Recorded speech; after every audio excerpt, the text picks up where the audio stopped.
back into order. This is our December 3rd, 2025 business meeting.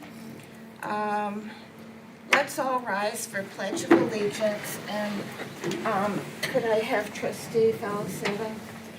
Allegiance to the flag of the United States of America and to the republic for which it stands, one nation, under God, indivisible, liberty and justice for all. All right, emergency and evacuation procedures. Make note of the exits. Leave the building as quickly as possible in case of an emergency. This is a smoke-free and vaping-free school district. No smoking or vaping anywhere on district property. It's also a bully-free and hate-free school district. So, after that introduction, and to tell you that we're sorry to be 15 minutes behind schedule, but we've been running that all evening with some back-to-back things that we had to do. So thank you for your patience. All right, we're now up to board consent agenda. Yes, the administration recommends approval of board consent items reflected in Schedule C1 through C5. Is there a motion to approve items C1 through C5? Trustee Ross, second by Trustee Felice. Questions or discussion? Seeing none, all in favor? It's Mr. Ross? Yes. Okay, all in favor, it's unanimously approved. Next, we're up to superintendent's report.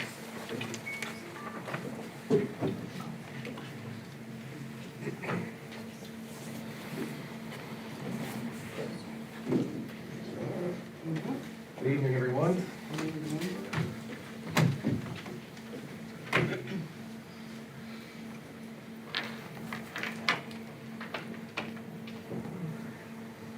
All right, good evening. Welcome to our December 3rd public board meeting. I'm going to get right to it.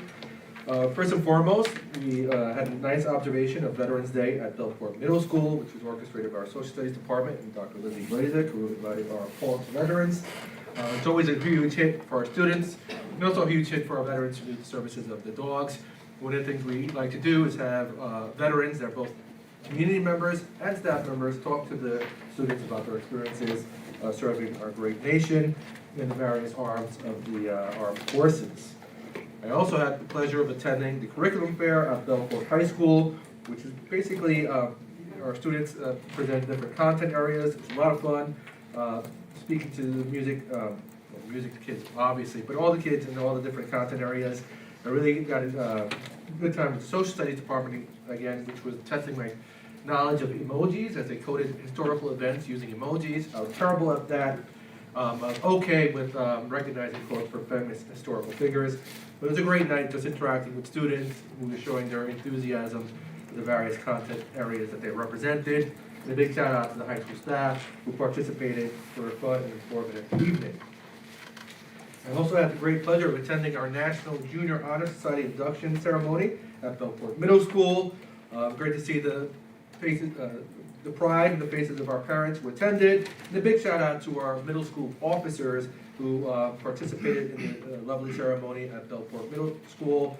I always get a kick of reading the slide presentations for each of the students who are inducted in the various career paths they're choosing.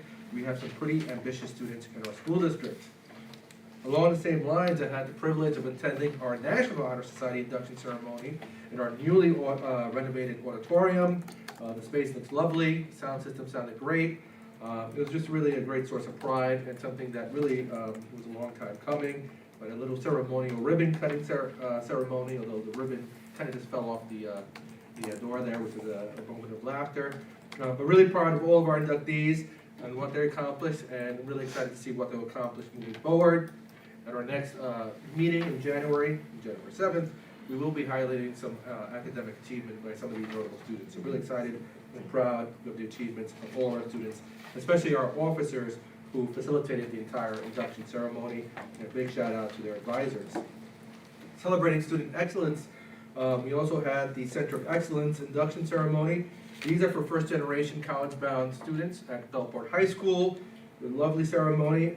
One of the highlights for me was having a student actually translate live some of the comments made by President Hayes as she addressed the students in the audience. That was pretty cool to kind of behold. She did a great job. And it's always great just addressing students and talking about things above and beyond academic achievement and things they can do that really promote good character and things aligned with our Kleckberg compassion.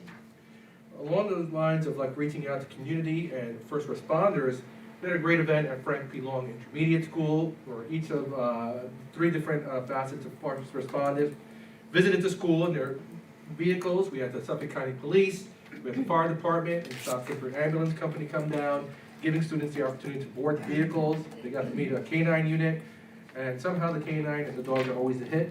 But it's great to see the interactions between our students and all of our first responders, and I really want to publicly thank them for their service to our community.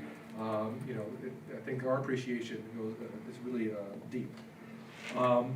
And one of the things I'm really excited to talk about tonight is really the monumental impact that the South Country Education Foundation has had on the district, not just this year, but prior years. I'll call our guest up in a minute. Especially given some of the circumstances we're facing this year, a lot of opportunities that are afforded to our students are possible because of the generosity of the foundation. And for that, I'm truly appreciative. Some of the things include, from picnics for our kids, grade level picnics, to learning how to make pizza in our community establishment, guidance career trips, our cadet corps going for some training, even trips to DC. We really appreciate support. And some more specific highlights, we'll have some special education students and elementary school students visiting the Suffolk County Farm to learn about farming, agriculture, and some of the livestock there. We have the Children's Scientific Picture Book and author, who's also a South Country alumni, Elizabeth Treve, will come in person for this assembly, talking about her book, The Oddball Book of Armadillos, which talks about animal adaptations, which is always a hit, and we love having our alumni come and really share their sort of experiences and their wonderful art with our students. Drums Alive, we're going to be drum kits that are going to be provided to students at Critz Elementary School. I'm hoping these kids aren't allowed to take these things home, because I imagine the ruckus they'll cause at home, but we want these kids playing these electronic drum sets, and I think that's going to be a fantastic experience for our students. Along the same lines of music, we're going to be bringing hip-hop to Belport High School. This project brings a professional hip-hop artist to the high school for a 2-week residency, providing approximately 250 students with an opportunity to explore the dynamic and culturally significant art form, which is really cool.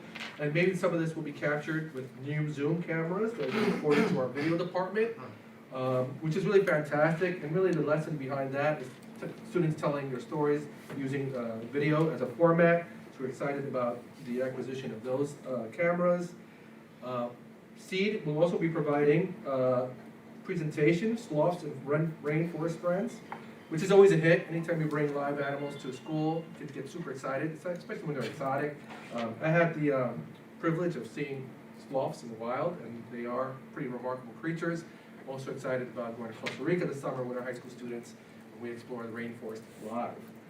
On a grander scale, we also have sponsorship of our student council going on a leadership trip to Washington, D.C., which is partially funded by the South Country Education Foundation. We're excited to send our students to represent South Country in Washington, D.C.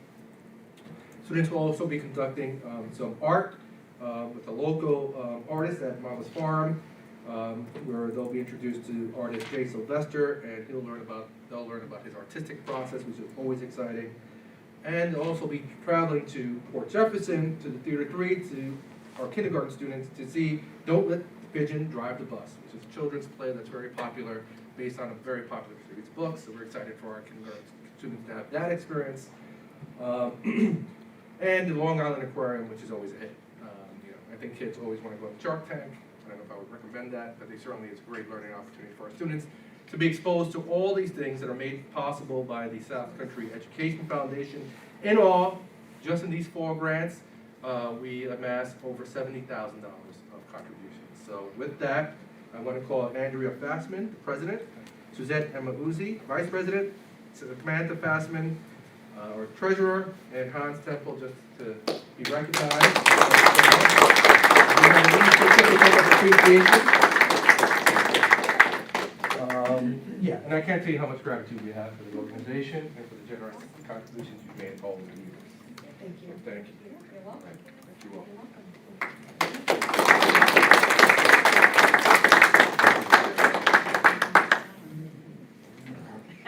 Thank you all very much. Thank you.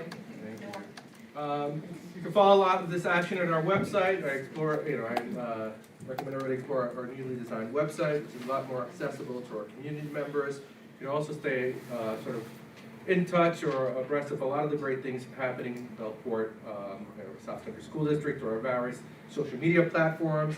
I also encourage community members to join Parent Square, the community group, even if you don't have children in our district. Join a community group so you can get notifications for the district live. And some upcoming events. We're about to head into winter concert season. Really excited about that. I love our music program, watching our kids perform. That all kicks off on Saturday with Brookhaven Winter Wonderland, which is not a concert, but on Tuesday, December 9th is, Tuesday or Monday? Tuesday and Thursday we have concerts at Bellport Middle School. Wednesday of next week, Vernon W. Chris will present their holiday concert, Kramer on the 17th the following week, and then Bellport High School and our newly refurbished auditorium will be hosting their 2 concerts. I really encourage community members to come. And then that all culminates on December 19th with the Bellport Middle School Holiday Dance for 7th and 8th graders. So really exciting things happening in the district that we're all excited about. And I want to wish everybody a happy holiday. We won't have another board meeting before the holidays, so I do want to make sure everybody has a festive, safe, and healthy time with family and friends and to enjoy all the celebrations that are upcoming. So thank you again to the Board of Education for their continued support. And at this point, we're going to move on to a next presentation, which I'm going to bring up, regarding our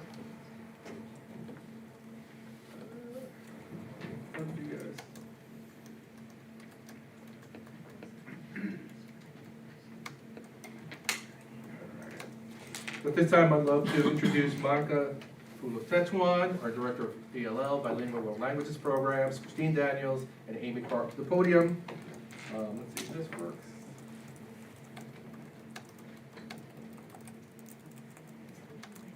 Just use the arrows? Yep. So, the counterintuitive, down is forward. I know, but can I just use this? Yes. Okay, I think I'm gonna keep it simple. All right. Good evening, everyone. Thank you, Superintendent Santana, and to the Board of Education members. It's nice to see all of you. I'm so excited to have an opportunity to share with all of you all of the great work that we're doing within our English language learner programs. As Superintendent Santana mentioned, I will be joined this evening during certain portions of the presentation by our E&L Elementary Chairperson, Christine Daniels, and Amy Karp, our secondary E&L chairperson. I want to thank them enormously for helping me create this presentation and for collecting the data that is included within it. So during this presentation, I'm going to do a really quick overview of our English language learner programs, a little bit about their structures. Then we're going to take a look at some English language learner student achievement data. Then we're going to talk about some of the instructional initiatives that we feel are positively impacting the data that you look at tonight. We're going to move to a little review of the dual language program history, its initiation and its transitions through the years, and then talk a little bit about the current structure of the program. And then we'll end with some dual language student achievement data. Exciting, it's all good, I'm really excited. So I thought we'd start with taking a look at how many students are served in English language learner programs at South Country Central School District. We have 823 students served in those programs, and this is a chart of the breakdown of where those students are in all 6 buildings. 823 students constitutes about 22% of our overall student population. And those students are all served by an incredible, committed, hardworking team of 30 E&L teachers. You're going to see their work throughout this presentation. So We have 2 English language learner programs in the district, and they're both mandated by New York State. The first one is an E&L program, and the second one is a bilingual program. Our E&L program, K-5, provides our English language learners with 1 unit of integrated E&L, ELA, and 1 unit of standalone E&L, that is for our beginner Ls. The integrated E&L, ELA is, for lack of a better term, a push-in model where the E&L teacher goes into the ELA or content area classroom, and students receive instructional support through a co-taught model. Our standalone E&L is for our beginner Ls, as indicated in the slide, and that is a pull-out model where our beginner Ls have an opportunity to receive instruction in small group outside of the classroom. Our 6 through 12 E&L program includes both of the elements that I just mentioned, but in addition to that, our beginner and intermediate Ls receive integrated social studies, math, and science. So our next program is our bilingual program. I wanted to make a distinction here. The bilingual program is a New York State mandate. The model that we incorporate here at South Country is a dual language model. The model is not the mandate. It is one of the options that we have in order to meet the mandate. Currently, we have a side-by-side 2-way model in grades K through 5. The beginner English language learners in that program also receive the benefit of that pull-out small group instruction in the standalone.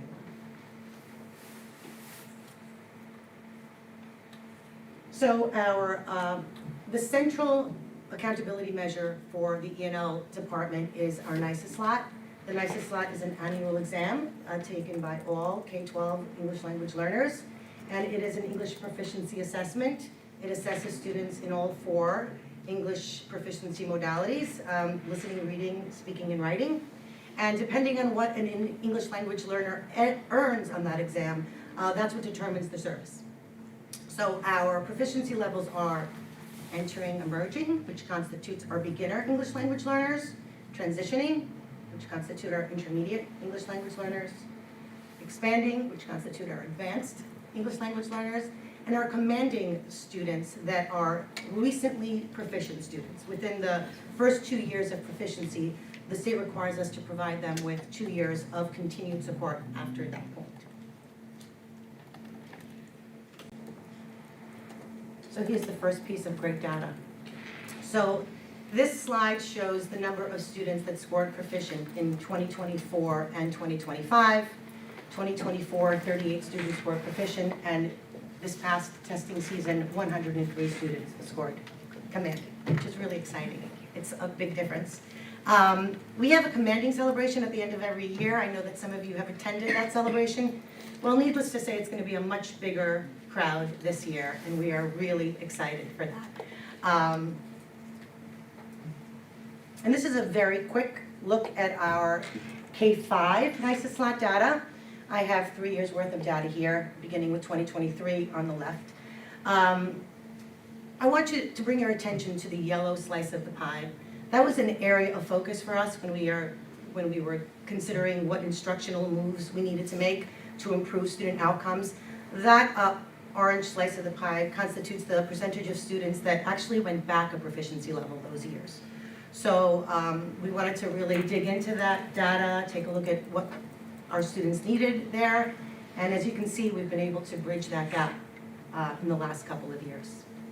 And the green shows the number of students that moved up a proficiency level during each cycle, and you can see that that number has grown.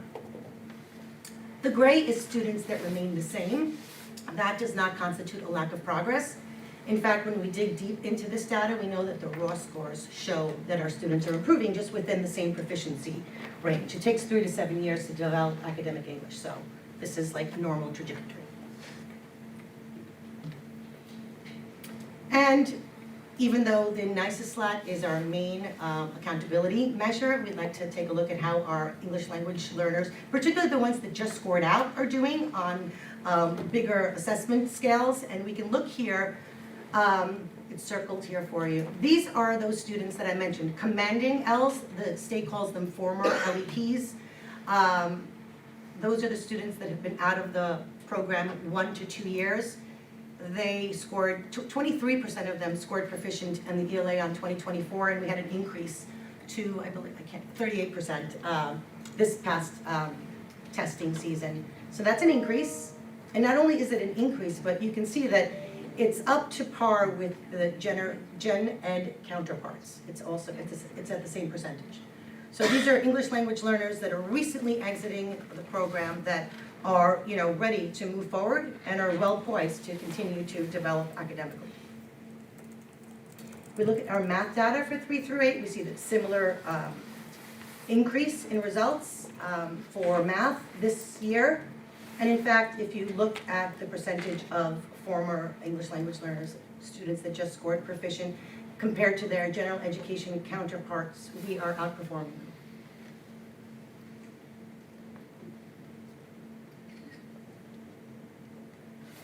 So none of this happens by accident. This is happening because we have implemented instructional initiatives for the past several years to really help increase positive student outcomes for English language learners. I'm going to introduce Christine Daniels now. She's been working on our K through 5 ENL standalone curriculum plan. It's one of our many initiatives, and she's been at the helm of it. So, Christine? Hello. Hi. Thank you so much for taking the time to listen to us tonight. We are so proud of the great work that our teachers are doing, and especially our students. As a K-3 teacher and an ENL teacher, I would love to have a lot more visual pictures of kids actually, so you could see what they do. If any of you ever want to come to see them in person, please let me know anytime, because they are working really hard. I would love for you to see what's going on. I just wanted to say that I have the distinct pleasure of being the chairperson part-time, and I also have been teaching at Kramer Street for over 20 years. And I still love what I do. Thank you so much for this opportunity. So as a department, as Ms. Tetuan was saying, that our instructional focus has been to really enhance and strengthen our standalone program. We really wanted to target this area because the growth that we were showing, that we just showed you in the data, was for kids who are expanding to commanding, also kids that are expanding commanding in taking the 3 through 8 testing. But this next section that I'm going to be talking about is really focusing on those entering and emerging beginner students. We needed to really focus on developing their growth in this area.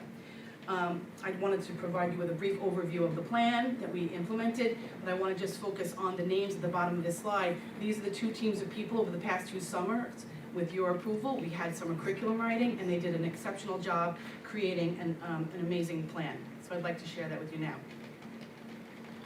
So the goal of the instructional focus is really to provide a research-based instructional aligned program based on the New York State standards and the science of reading. For the past couple of years, as a district, we have been doing that work, and the ENL department has been right in step with what's going on there. And the other goal of the instructional focus was to deliver a consistent and explicit oral language plan. So it wasn't just when students were coming to that standalone plan, they were doing different things in different classrooms, different things in different buildings. Now we have a consistent plan. So the curriculum components include a 5-step systemic oral language plan and a writing plan. It has 5 components that I'll talk about in a minute. It also has a very detailed scope and sequence. Over the summers, those 2 summers, the teachers got together and they created a scope and sequence that includes 200 lessons. 200 lessons based on 200 books. Books that were already purchased by the district that have been used in the classrooms across the K3, K5 buildings, and we've included them in this plan because they were beautiful, culturally responsive texts that we loved and kids loved. So the scope and sequence was developed with the teachers, and it is comprehensive and extensive. So the other piece of it is the formative assessment that we included. We wanted to make sure that we weren't just relying on the end of the year assessment, which is the NYSESLAT in May. Sometimes we don't get the results of that until September, October. We're already starting, we're already going. We need formative assessment ongoing throughout the year.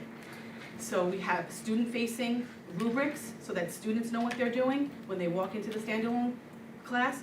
The teachers know what's going on. Everyone is aligned with what we're working on. And now we're having some formative assessment throughout the school year. And the other thing that we've added is some interactive slides that teachers have access to create lessons on their own using Canva, which we've been implementing with great after-school professional development on Canva throughout the district, which is really lovely. And finally, we have some videos in the share drive. Teachers have access to videos modeling the steps of the curriculum plan so that throughout the year, if teachers forget, oh, what do I do at this part? There's some modeling that teachers have provided with videos. So this is just a screenshot. I know the print is so small for you to see, but this new standalone plan on the left side really is effectively integrates the essential linguistic components of phonology, syntax, semantics, and most importantly, the discourse. The discourse piece is the most important piece that we want students talking. We want students to make connections to the text and increase their comprehension and have opportunities in the standalone to express their thoughts and ideas within the teaching. ENL students need explicit instruction and practice producing the phonemes, so the oral language plan is getting students to produce those sounds. Not just hear them, not just manipulate them in the reading class, in the classrooms, but really hear them, say them, practice them, and work on that. They also need explicit instruction in syntax, in how the sentence structure works, so we really developed that. And one of the most important things, like I said, is the final piece is the discourse and the conversation. All of this is visually represented for kids, visually displayed in the classroom, and consistently worked on throughout the year. And soon after developing the oral language part of it, teachers right away were saying, you know, the writing piece is equally important. That's included in, you know, the need for expressive language in writing, and a lot of the scores that we were looking at also show that that was the lowest skill deficit on our state tests. So we wanted to make sure we had a writing standalone plan that actually mirrors what's happening in the oral language plan with the phonology, with the phonics and the vocabulary and all the components. So this is just a small little screenshot, but if you ever want to see it in action, please let me know. So this slide right here, we added because, as Ms. Tetron was saying, the number of commanding students tripled. That is amazing data, but those are the expanding to commanding, like really our transitioning kids, like moving up at that higher level. So I wanted you to see some growth for those entering and emerging students. So we have this new program, Link It, and I dug into this the past couple of months, and when we really pull out all the data, we saw from last year to this year, amazing growth, just for those entering and emerging students specifically. Overall, 91% students grew, which was really amazing. So because of this standalone plan, which is a deliberate instructional plan, we really saw an impact in our student progress. So we're really engaging in ongoing, after-school professional development on this, coaching cycles with me as a chairperson. It's really helpful to really communicate with teachers about how this is being implemented, providing support for them with anything they need.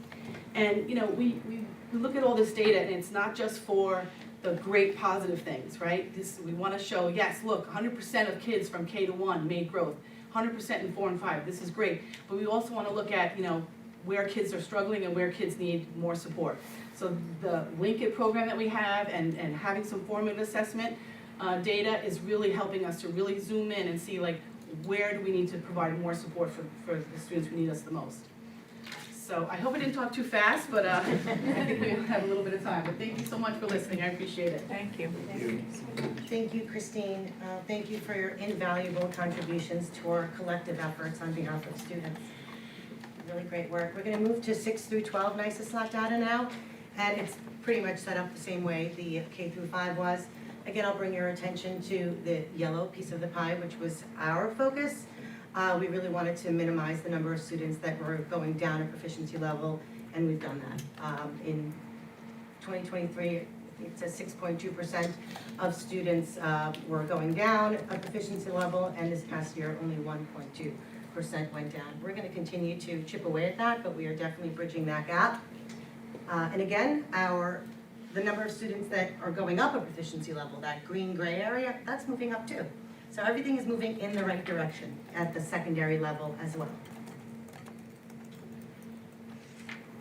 So again, even though the NYSESLAT is our accountability measure in ENL world, we also need to take a look at how our students are doing in other areas.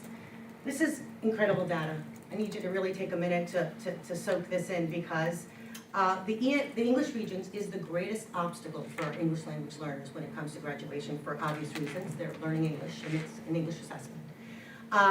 These charts show the trajectory of the number of students English language learners that are passing this exam in the past 3 years. And you can see that it's gone up. 3.8% of ELs passed the ELA Regents in 2023 with a 65. As compared to 28.6% of English language learners passing the Regents in 2025. On the right-hand side, you see a combination of the number of students that scored with a 65 and the number of English language learners that passed with a 55 appeal. The 55 appeal is an option only for students that enter U.S. schools at the high school level. So if we combined all of them, the whole number of students that passed the Regents and were able to graduate, we went from 19.2% of English language learners who passed the ELA in 2023 to 55.9% that passed in 2025.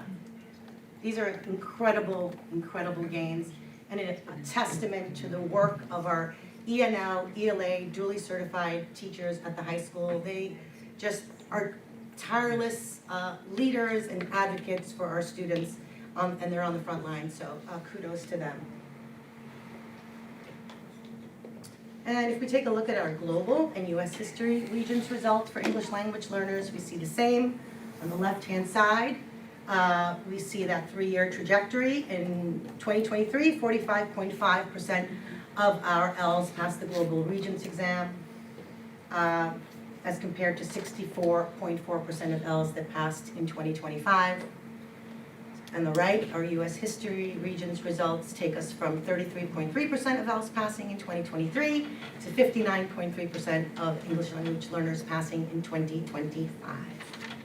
And again, we recognize we have a long way to go when it comes to all of these areas, but we are moving in the right direction.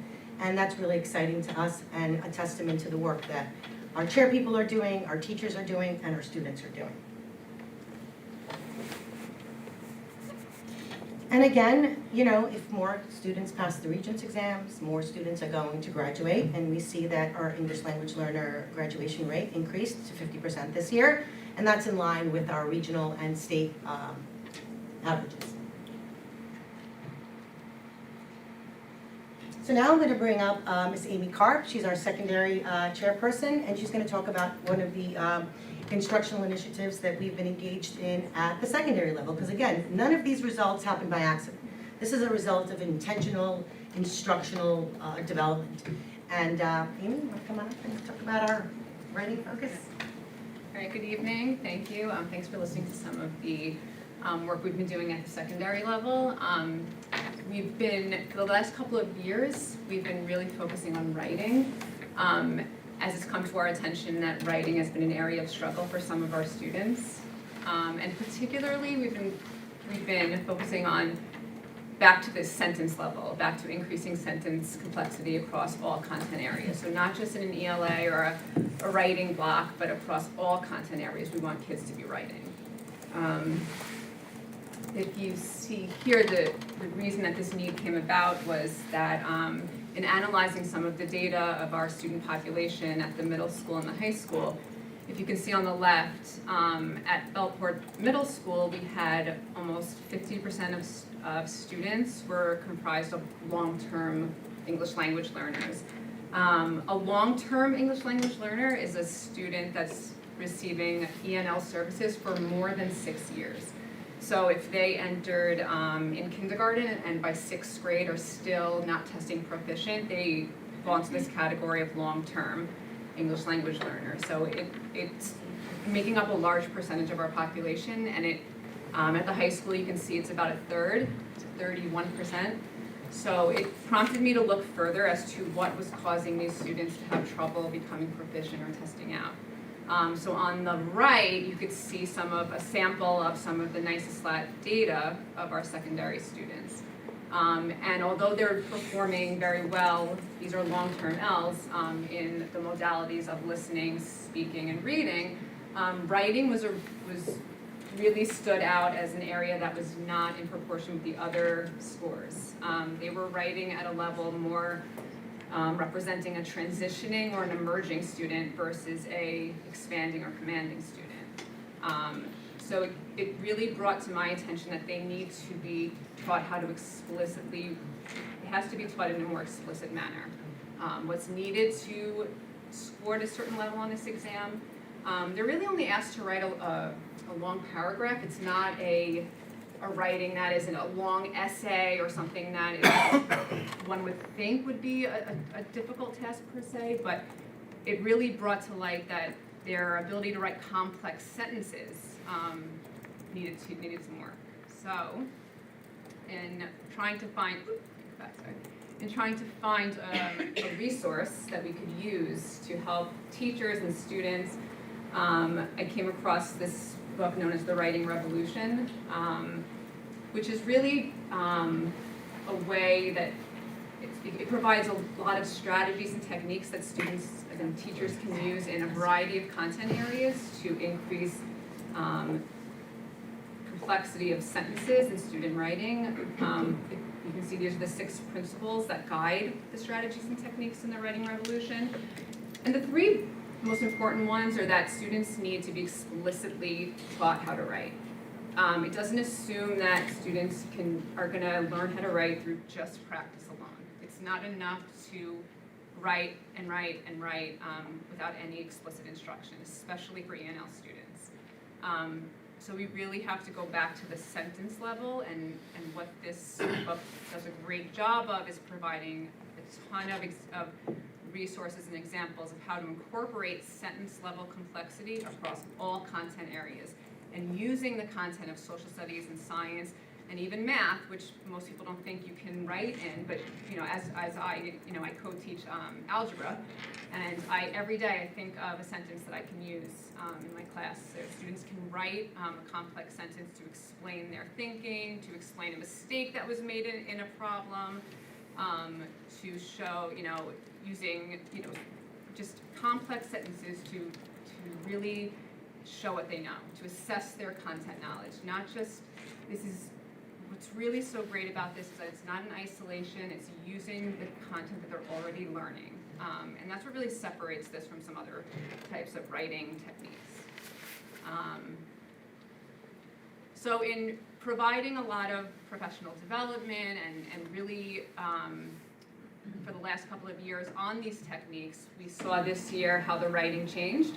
If you can see the red and the blue, this year's results, this is representative of many of the ENL students. The writing went up enormously. We had, 5 to 10, 6 to 12. These are, they went from writing at like I said, transitioning, sometimes emerging level of writing to more of an expanding, commanding writing in 1 year. Students just needed to be told what to do.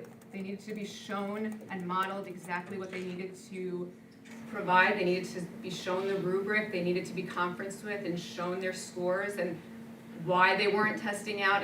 We met with students individually. We conferenced with them. And we were very intentional about this group of students and trying to get these students to reach the level that we knew that they could. And so we were really ecstatic about the results. And if you look in general, we had at the middle school, out of the 65 long-term Ls that we had tested, 19 of them reached proficiency, so 29.2%. And these were students who had been struggling. They'd been struggling to write, struggling to reach this level, so that was just amazing. At the high school, we had 12 out of 48 reach proficiency, so representing a quarter of them, 25%. And again, just we're going to keep doing this. We're going to keep focusing on this group of students. But we were ecstatic with the results. So that's some of the stuff that we've been doing at the secondary level. So thanks for listening. Thank you, Amy Karp, for your continued invaluable contributions to our collective work on behalf of our English language learners. Just a quick question. So what does it do for their confidence level? Yeah, overall? so a lot of these students, and I'm actually glad you brought that up, they feel somewhat, I'd say embarrassed, but they don't understand why they're still in the program or why they need to get services. They don't understand why they're not testing out. And by showing them we show them exactly, you're doing great in reading, great in listening, look at your score. You just need to elevate your writing because here's what they're looking for. And so when they realize it's not that much of a stretch to test, to test out, and then they actually do it, I can't speak for, but I can only, I could see the pride that they feel like, finally, this is representing what I felt like I was for so many years. And just being able to graduate high school as a proficient English speaker and across, I can only imagine that it really changes the trajectory of how they feel about themselves and where they and what they pursue. And they don't have that. Not that it's not a stigma, it's just that, for a student who's been in the program since kindergarten and is at the high school level is still in it, they do start to feel a sense of, they get frustrated. You get a fatigue of taking the test every year. We have to keep them motivated. So there's a motivation factor as well. So they really are. And if you go to the commanding ceremony, that's why, the commanding ceremony is such a great, I didn't even really realize it at first, how important it was and how big it was, but it's, I think that's why you see such great attendance and they really do show up and they feel that sense of pride. So, but yeah, no, absolutely. The families are so proud too. Yeah, The they families really are just are, remarkable. it's great to see. Yeah. So we're gonna continue to do that and hopefully, see more and more every year. Great. So, thank you. Yeah, nicely done. Thank you. Can I follow up on that? Yes. And it would be for both of the presenters, actually. Okay. Same question, Yeah. but you're showing phenomenal increases. I'll Yeah. go back to the elementary level of 38 jumping up to 103. And then on the high school level, you've got this one slide, page 22, showing 5 different students who just had tremendous growth. Yeah. What does that say to the entire cohort? Do they feed off this too? Seeing these students show such increase in their abilities, does it help them see that they can do it too and that they're actually doing it as well? Yeah, I mean, there are students that no longer go to the pull-out program that are entering and merging. They're no longer in that category. They're transitioning or commanding, or expanding commanding. So sometimes students are like, how come I'm not going with you anymore? And it's like, well, you made such great growth. And then the other students that hear us talk about that and being transparent and open about that process and naming that is really important. And that's a little bit part of like having what I didn't get to show it, but like having a student-facing rubric for K1, 2 kids to say, for these students, this is where you are, but this is where you're going. And you're going to get there. This is what we have to do to get there. And so, yeah, I think that students really see the growth. And Yeah, and at the middle school and high school as well, the expanding commanding students are in one class together, so they get to still be in the class with their peers who have tested out, so they see the possibility. And again, it's important to show them the growth that they've made already, even if they haven't reached the commanding level. So we always show them the growth. So that's why, in the slides, this is just a sample, but we always show them they've gone up 30 points or 40 points so that we need to keep them motivated so they feel good and they see what they've done.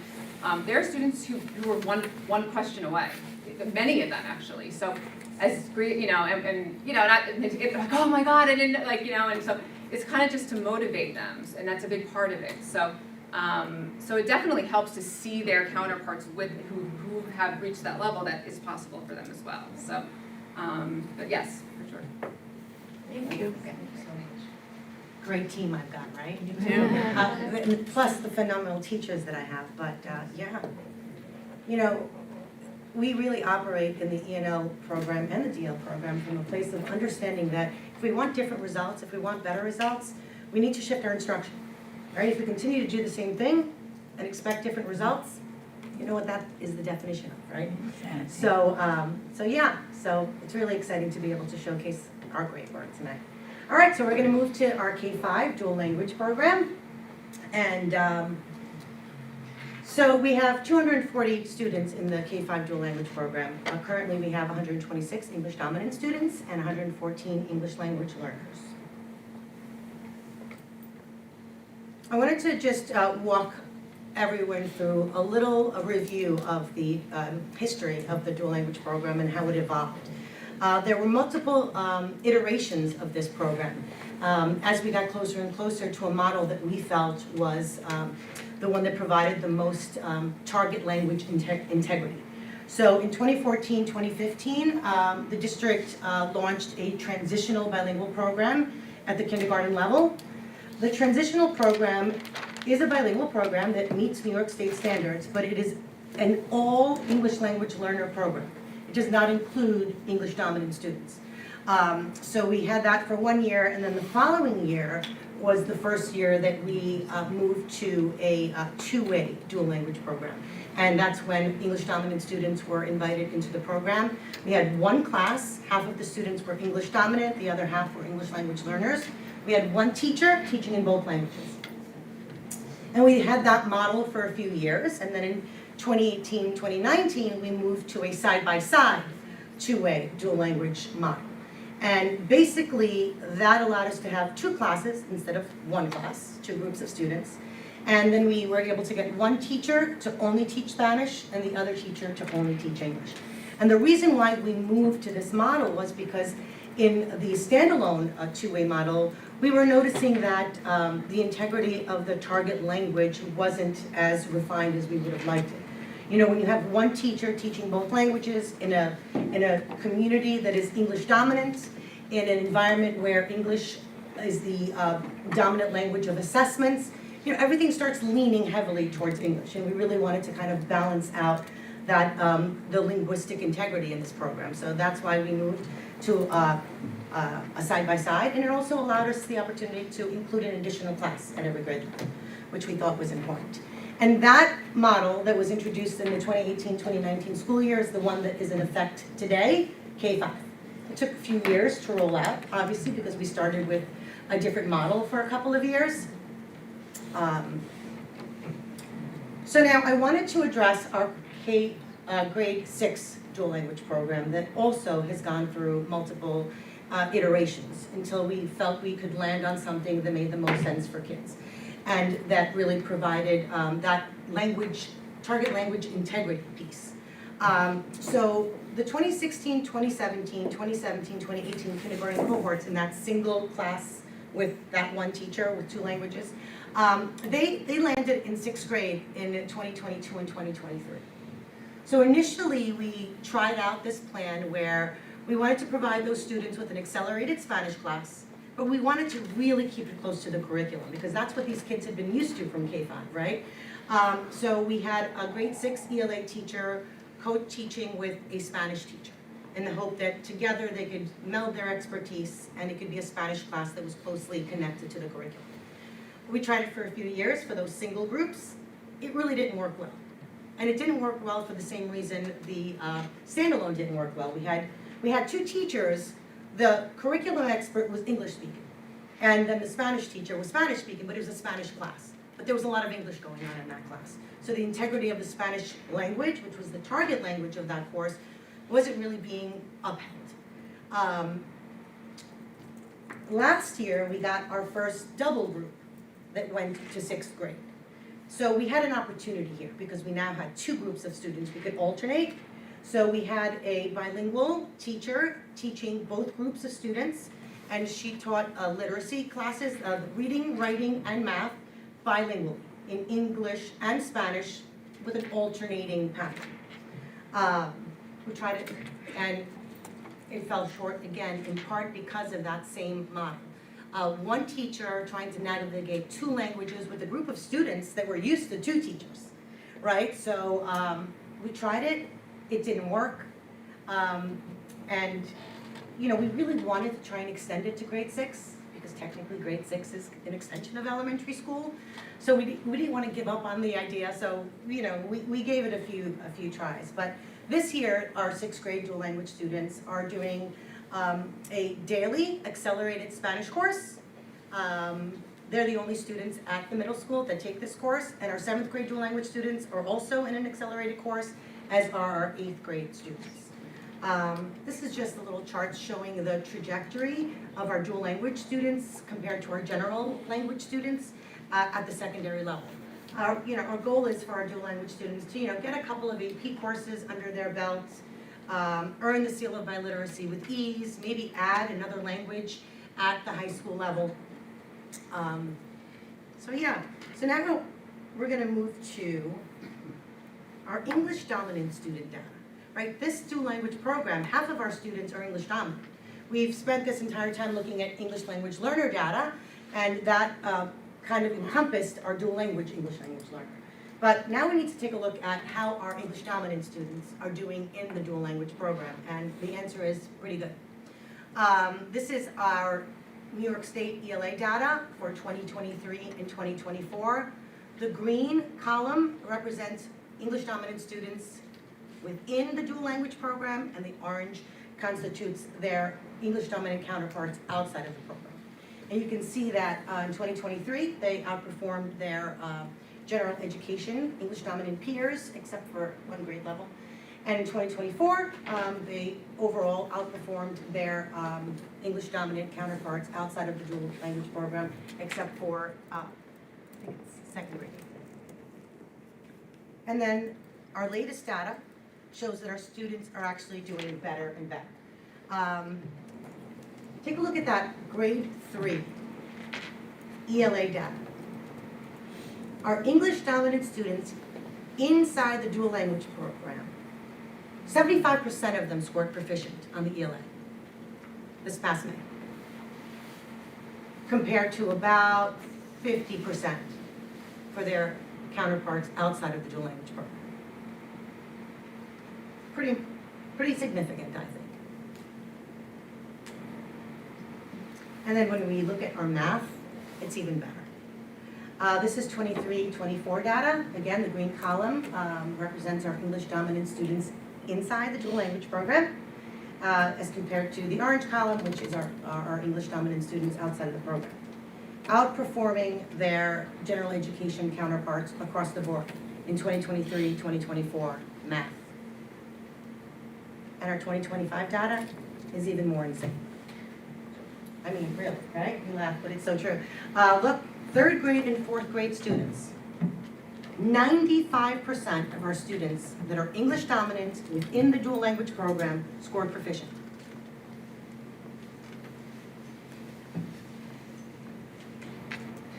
Good stuff.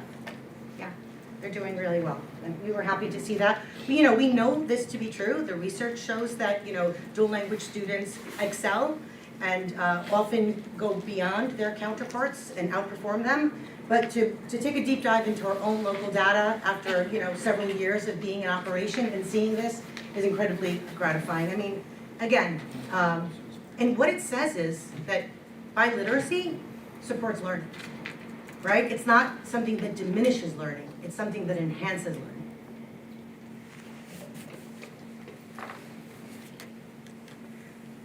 And I just wanted to, I know that at home they're watching just the screen. I wanted to highlight and thank our incredible teachers. This is all about teachers and their work and their willingness to continue to strive to do better. We're constantly engaging in discourse about what we can do better, what we can change, what we can implement. So kudos to our dual language team listed here, our incredible elementary ENL chairperson, Christine Daniels, and her incredible group of teachers. They're the root. When we change things at the elementary level, we're supporting everybody. And of course, to our incredible secondary team. A lot of times we get newcomers at this level, and the challenges can be great, but our teachers at the secondary level rise to the occasion. So I think that's it. Yeah. Could you comment about one thing? Sure. And that's the seal of biliteracy that I believe our students can qualify Yeah. for when they graduate. Yes. Could you give us a little history of that and when we were first participating in it and how many of our students are qualifying? Actually, yes, Samantha DeLillo was one of our very first recipients of the Seal of Biliteracy. I love doing this because it gives me an opportunity to meet students that I normally wouldn't meet, like Sam. So basically there are criteria that need to be met. It's a total of 3 points that you need to acquire in order to earn the seal, and those 3 points can be earned in a variety of ways, anywhere from your score on a Regents exam, your score on an AP exam on the English side, and also on the world language side. So you have to kind of prove proficiency, 3 points in English, 3 points in Spanish. There is a presentation component that students are able to participate in. That's a 2-pointer. So a lot of our students participate in that. We only started the year before last. And we started with 7 students that earned the seal. Sam was one of them. And then last year we had, I believe, 32 students that earned the seal. So yeah, it grew exponentially in part because we got some teachers and guidance counselors on board to support the process, right? It takes a village. I had done the first round on my own, and it was new to me, but very exciting stuff. And what I love about it is that our English dominant students are some of our higher level kids. And it's really incredible to see that these kids that have so many honors bestowed upon them already still seek to challenge themselves with a presentation in another language. It was really moving to watch. And also a reminder of how difficult it is to perform in another language. A reminder that our English language learners do this every single day. So it was just magical. And I look forward to, doing another round this year and getting more kids to earn the seal as each year passes. Thank you for that question, Ms. Hayes. In some of the areas where you had lower proficiency in some of the other grades, how much of that do you attribute to COVID? Yeah, definitely. When we look at where things landed, we were like, oh, that was a COVID year, or that was the year after COVID. Part of the reason why I didn't look at data that was too far back was because of that, because I wanted to get like a real authentic view of how we're doing. But where there are so many factors that go into students that aren't really meeting their potential. Part of it, a big part of it, I think, is are we responding to them instruction, right? Are we being explicit about what their needs are and what our instructional practices are in response to that? We looked at lots of things. We looked at testing environments. In fact, Amy had an initiative at the high school. All of our long-term Ls took the exam in a separate location this year, because we really wanted to give them a separate space for them to really, give 100% on that exam. So we looked at a variety of things. The fact is that the nicest slide, as it changes in band levels, grade levels, it gets harder. So, sometimes when you're switching bands and a child is struggling already, that might be enough, that combination, for them to kind of slip back. So we're just really trying to be very intentional about what the causes are and how we can support. Thank you. You're welcome. I have a couple questions. I know, Ms. O'Hagan, you have in your data about the 8th grade Regents. I'd still like to see kind of how our dual language data compared on the Regent scores. Obviously. For 8th grade. 8th grade, yeah. I know Sure. we had a cohort go through that at this point, right? Correct? Yeah, we have a 9th grade group, so yes. I'd love to see that. And then also, I know we've had conversations about attrition as well in the dual language program. Kids that have started in the cohort and what percentage of them are completing the full 7-year program, I guess, at this point, and what number of those remain in the program throughout. Are we seeing kids go from start to finish? What percentages for a yearly basis, kind of what's going in and what's staying in the program, to see if they are attrition. And then my last kind of question, kind of with the dual language program as a whole, the data is great. I think we see some really, really good things going on, obviously, and I think you know where I'm probably going with this. Is obviously, how do we make this grow?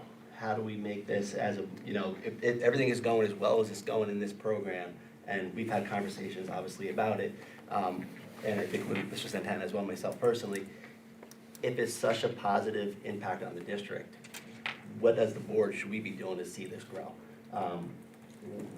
What options are there, would you present to us to say, let's make this a bigger option, because if it's doing so well and we're seeing English dominant students in a dual language program scoring as well as they are, how come we are not offering that to more students at this point? So I'll leave it at that for now.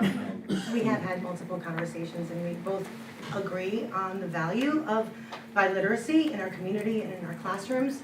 To your first question, thanks for bringing up the 8th grade Regents. I'll get that over to you as soon as possible. I'd like to see it. I'm gonna guess it's pretty good, but who knows? And then secondly, I know that you had asked for that data. I think Mr. Santana had kind of addressed the fact that it's kind of elusive data right now. But I'll tell you that, now that we're at a place where we're foundationally more stable when it comes to our instructional practices, our model structure, we will be keeping a closer track on, who's moving in and who's moving out. Dr. Rabin isn't here tonight. She meant to be here. She's been instrumental in the development of this program. She's been my partner, sometimes my leader in this work. And, she initiated a program in another district. And she said it's very common that when a program starts and is new, that you do have more students leave the program. So it's true. Our older grade levels have less students in them right now than our earlier grades. But we're starting to see those numbers stay intact through 5th grade. So, the anticipation is that they'll continue to remain robust. And your last question I don't think is for me. I mean, I love anything that has to do with diversity, right? Linguistic diversity, cultural diversity. I think diversity is good for learning. The dual language program is one example of that. So, and I do appreciate that, first of all, you're as happy as I am to see, what we know, and that, you're an advocate for this work, because to me, it is very special work. And I'm not sure, I'm speaking for myself personally, but I would personally like to see it grow. I think it's something that has obviously benefits. I think we're seeing the numbers grow at the lower levels. It's clear by the data that people are entering, and the scores are higher. So I would like for us to consider options for it to continue to grow as well. I also want to point out that Christine Daniels directly supports the dual language program as the elementary ENL chairperson. Any other questions? Thank you very much. Thank you. Real pleasure. Thank you so very much. much. Appreciate that. There's no arguing the merits of a dual language program. I'm a former English language learner, and so back in the 1970s, to date myself, I was in the dual language program in my public school in New York City. So I still remember my first and second grade teacher's name, Miss Hidalgo. We did loop, they would loop their students, you would have a teacher for 2 years, but really instrumental for me to pick up the English language, which I learned in public school. And to this day, my mom immigrated here in 1962. She still doesn't speak English. Just because of our sort of community in New York City, it's very much Spanish dominant. But she watches Jeopardy every night, so I questioned her, which is a true story. She can't say the word Jeopardy, it doesn't come out of her mouth, but she does watch it every night.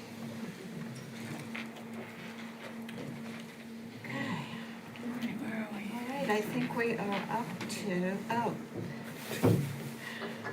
trustee and advisory committee reports. We'll start with our ex officio member of the board. Thank you. I would first like to say I hope that everyone had a lovely Thanksgiving and spent time with their families. Our student council wrapped up our Thanksgiving food drive at the high school. Went great. As we get into the holiday season, we're hosting a district and community-wide food drive to help those in needs. Our student council reps have been going to local businesses, asking if they could put just a little donation box, and we went everywhere that our district covers. We have boxes in places in East Patchogue, Bellport, Yaphank, and this is just a project that means a lot to me, and I'm very grateful that we have the resources that we can push this project out. Tomorrow, I have the opportunity to attend the board member ex officio summit hosted by Eastern Suffolk BOCES. I'm also very grateful for this, and I'll report back with my findings. The student council board has been fundraising, and I appreciate all the hard work that my executive board and all the reps have been doing. Thank you. Could I just ask you a question? How are you finding your role as ex officio member of the board now in terms of communicating with your peers in the high school? I honestly think that it's going pretty good. I have been seeing a lot of, I don't really know what the word is, but a lot of people just coming to me asking about ideas that we think could change. I know that there's a student in my grade who's looking to change where we come in for school in the morning. If we could come in through the side door, he has a petition going on. And I just think stuff like that is so great and helpful, that we have students coming up with ideas. I know Mrs. DeLulo's daughter sits on the junior board, and they had a little discourse about what they wanted to do with their junior prom this year, and they met as a class and came up with the idea that they want to have a junior prom. And I just feel like stuff like that needs to happen more, and that's what I'm trying to do. Thank you. Thank you.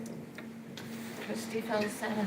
Not much to report, except I saw the Brookhaven Winter Wonderland. I've only heard about it every day since it's been put up, so I'm excited to be there this weekend. Oh, they covered the doors. Oh, They had it like all hidden. yeah, I've only heard very good things so far. Okay. Trustee Ross? So, I have a little bit more than, I guess, than is usual. Some people had pointed this out. In rooms like this, passions tend to run, a little high. There's none of us in here that don't doubt what our mission is. We often wave a flag, we're not doing it for a check. Clearly, those trustees that are up here volunteer their time, as do others well and beyond what's going on. Sometimes, like at the last meeting, that passion is poorly displayed, and that was on me. The ability to accept and own a mistake is the obligation of a leader and an adult and alike, and set an example. So one of the pieces, we had a conversation in executive session I did with Trustee Felice and offered an apology. The form of my objection during the last meeting could have been handled much better. Robert's rules, object to the point, make it. And I say these things because from our end, I'm a first-year trustee. Learn the process, figure out what's going on. Don't give up your passion, but there's been better ways to display it. And for us to ask for those of you to change, expect, or give some people new chances, new life, it's important. So, Mr. Otakon, you deserve an apology from me as well. Your objections and your opinion are a valuable part of the public comment periods and the process. However, the rules, as you know, don't allow me to respond. So my responses fall very short of a professional standard, which I expect of myself. So for that, I apologize to you. And I say these things because we are, as we've all gone through, and we all see the money shortages, we see the changes, we're asking a lot. I can't expect for somebody to do something if I'm not willing to do it myself. There's not a person in here, if you know me, that you know you can approach me. You can ask me questions. I have no problem in fighting. I have no problem in showing my passion. I also have no problem in telling you the truth and telling you what's there. So from that end, you have to apologize when you make a mistake and own it. So I made a mistake last time. That's my apology. We're gonna move on, go on. And as I told Trustee Felice, I expect her to keep asking questions.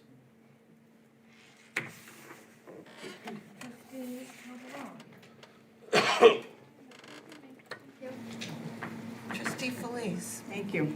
And thank you, Trustee Ross. I do appreciate your acknowledgement, and I accept your apology. And for whatever I said or did in that moment that made you feel anything to react to what I was saying, and I accept my responsibility too. I'm very passionate about what's happening here and what my role was and my responsibility, which I said from the very beginning. As soon as we knew what was happening financially, that's just me. It's like I wanted to know what I could have done better to find out what went wrong. Where did we go off the rails? Where could we have found out better? So I tend to get a little overpassionate, and some people took offense to that I was being accusatory. And that wasn't the case. That wasn't my intention. So if that's the way it came across, it certainly wasn't my intention. We're at the point right now, because we finally had the audit, to pick up the pieces and move forward. But we have a lot of pieces to pick up. And so I am committed on working with the board in going forward. And so I will get passionate and I won't stop asking questions. So I had planned on coming to this meeting tonight, not expecting your apology until last night when we did meet. But I had planned on coming to this meeting tonight to say to you, I'm glad you're here because I do know your passion. And I enjoyed your passion the first time you ran. And I was sorry that you didn't win the first time that you ran. But I enjoy you being here. But I was going to ask you, please don't ever talk to me like that again. But you came to your own devices, and I do appreciate that, because you're right, in these meetings, at these times with what's going on, you know, we have those slip-ups. And for the times that I get overly passionate and offend people in my tone, you know, I will own that responsibility too. I'm the second in seniority on this board. I'm in my 9th year in this board. And I have a lot of family and friends that rely on my presence here because they have their children and grandchildren here. And I take that to heart because they love it here. And they want their kids to have the best experience. And the one issue that you and I and the rest of the board have to take note of, and I hope our student representative is enjoying this conversation, because we have to be mentors. Like our meeting told us last night, our financial training taught us last night, we have 3,800 students that are relying on us to get it right. And we have to teach our, Miss Aruda here, how to get it right. And so our apology goes to you too, because we have to show you how to do it better. We're the adults in the room. And we have to show you just how it has to get done, but we also have to show you just how important we take this role. And just how this is how much money we get for this role. It's a volunteer, it's the most important volunteer work you'll ever do. I mean, we've all had different careers. We all came from different backgrounds. And it really is. It's the best work. And I was taught by a superintendent who was a village trustee. He said, whenever it gets really tough, go to an elementary school and go sit in an elementary classroom. And I haven't done that. And I think that's where the problem is. We need to go back to the schools, and we need to look at those 3,800 stakeholders and remind ourselves what we're in this for.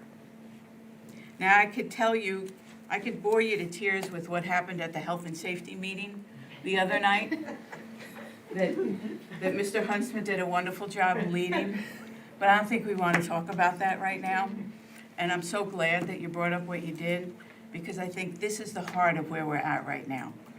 And the value of our community that has the right to speak up, regardless of how they want to present, it is important, because we're all in this together, and we have to get it right. And for the few times that I was critical of the superintendent, I'm going to continue to hold him accountable, but I can be a little less harsh, because he's a human being too. And we'll get it right. We will get it right. I appreciate the president and the vice president for putting together the training that you did last night. I think it was a very valuable lesson that we put together, and I look forward to what we're going to do together.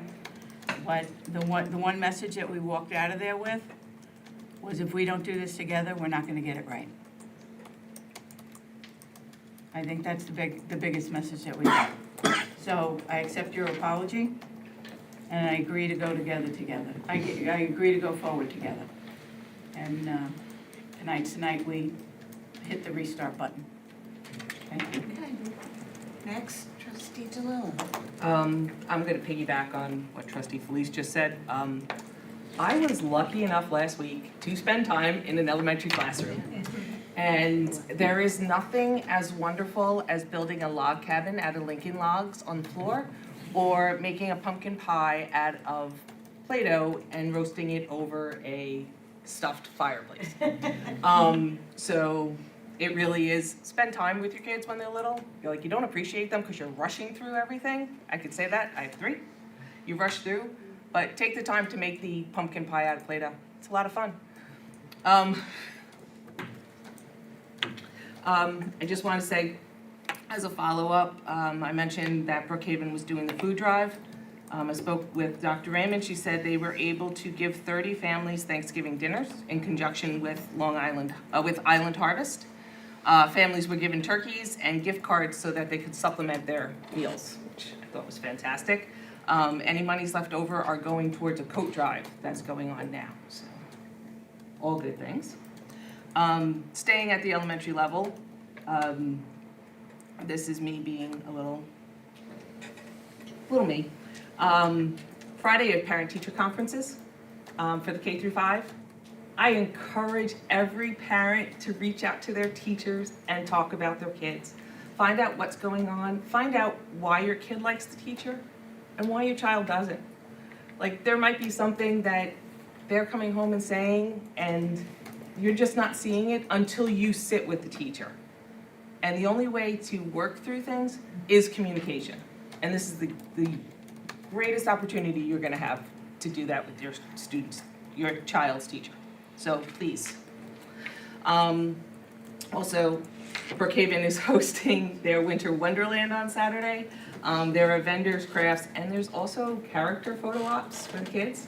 So if you have time on Saturday morning, Brookhaven is open for that. And finally, I want to thank all those who made the high school auditorium possible.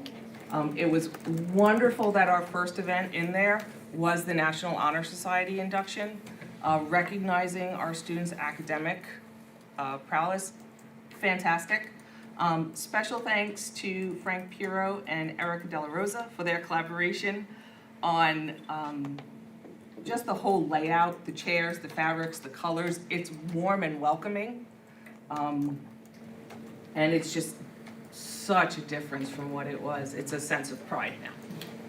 So, thank you. Well, I'll start on the fun stuff, and then I'm gonna go to the business stuff. Because every trustee up here has an opportunity for both. I appreciated the superintendent's report because you gave an outline of a lot of the events that I was able to go to. The High School Center of Excellence, again, first generation college bound. These are very high performing students. It felt so good being in that room with those students, and it was a terrific event to have Emily be there doing live translation for me.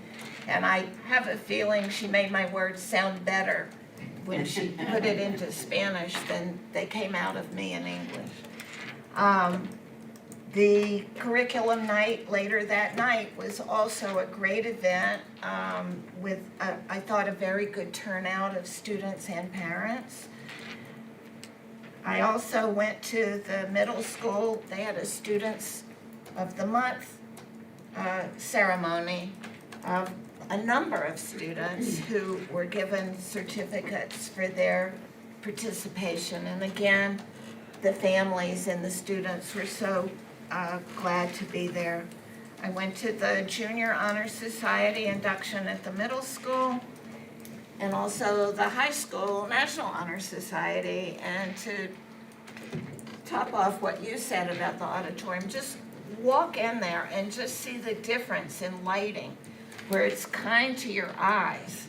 Compare it to this that is like really harsh, but you walk in there and it is just jaw-dropping beautiful. So if you haven't had a chance to go to an event at our new auditorium, take advantage of it. And then today, I spent 7th period at the high school with Mr. Green's AP Social Studies class. who are starting their civics project, where they're trying to determine exactly what's the issue that they want to address and how do they want to address it. And I'm going to leave it up to them to come back and speak in public at some point about what they decide to choose. That was it wasn't elementary school, but I really enjoyed being there for the 40 minutes and having the interaction and discussion with the students. Okay, so that was the fun part, but there's also been a lot of work. I know that Trustee Felice and DeLillo had mentioned some of the retreat meetings we're having in order to have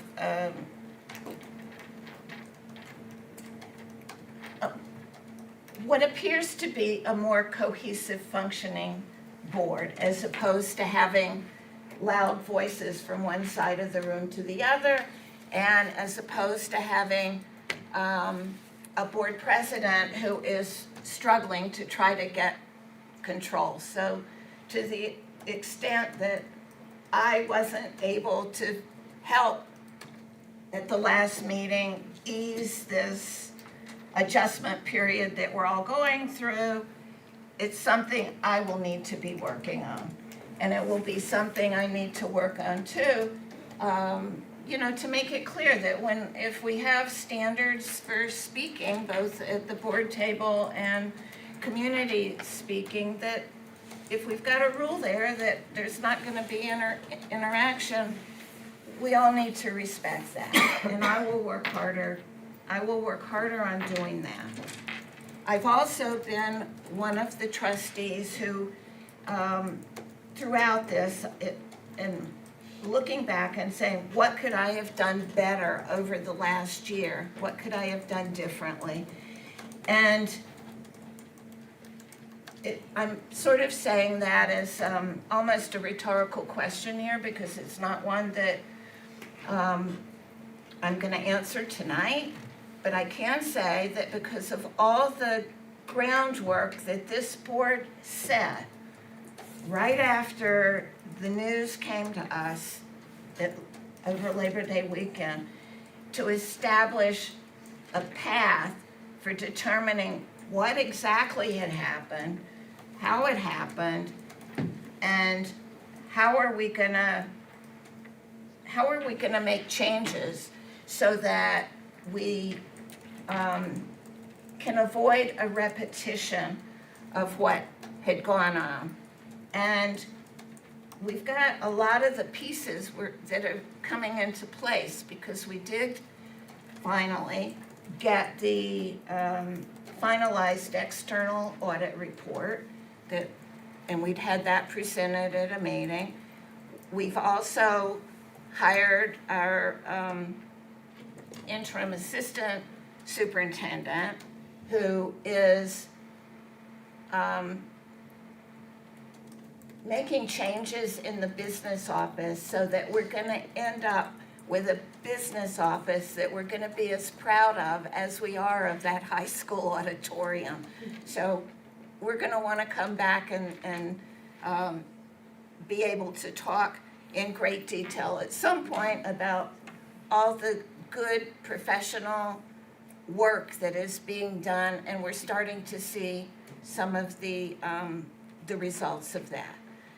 So I can sit here tonight to say we're starting to see progress that's enabling us to move forward so that we can go into this next season that's going to be require a lot of work of everybody as we go into budget season. But I'm glad to know there's a team here that's up to it and committed to it, and with administration and the board and a supportive, our committed staff and employees, and also our supportive community members and voters and stakeholders. I'm confident that we can get there, and that what we're providing to these kids, the good stuff that we've all alluded to tonight, we're gonna see more of that. And so I thank you for listening. And now we are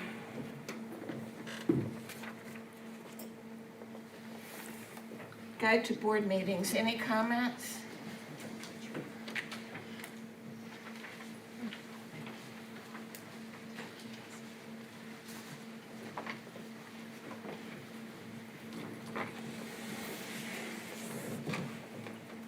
Thank you.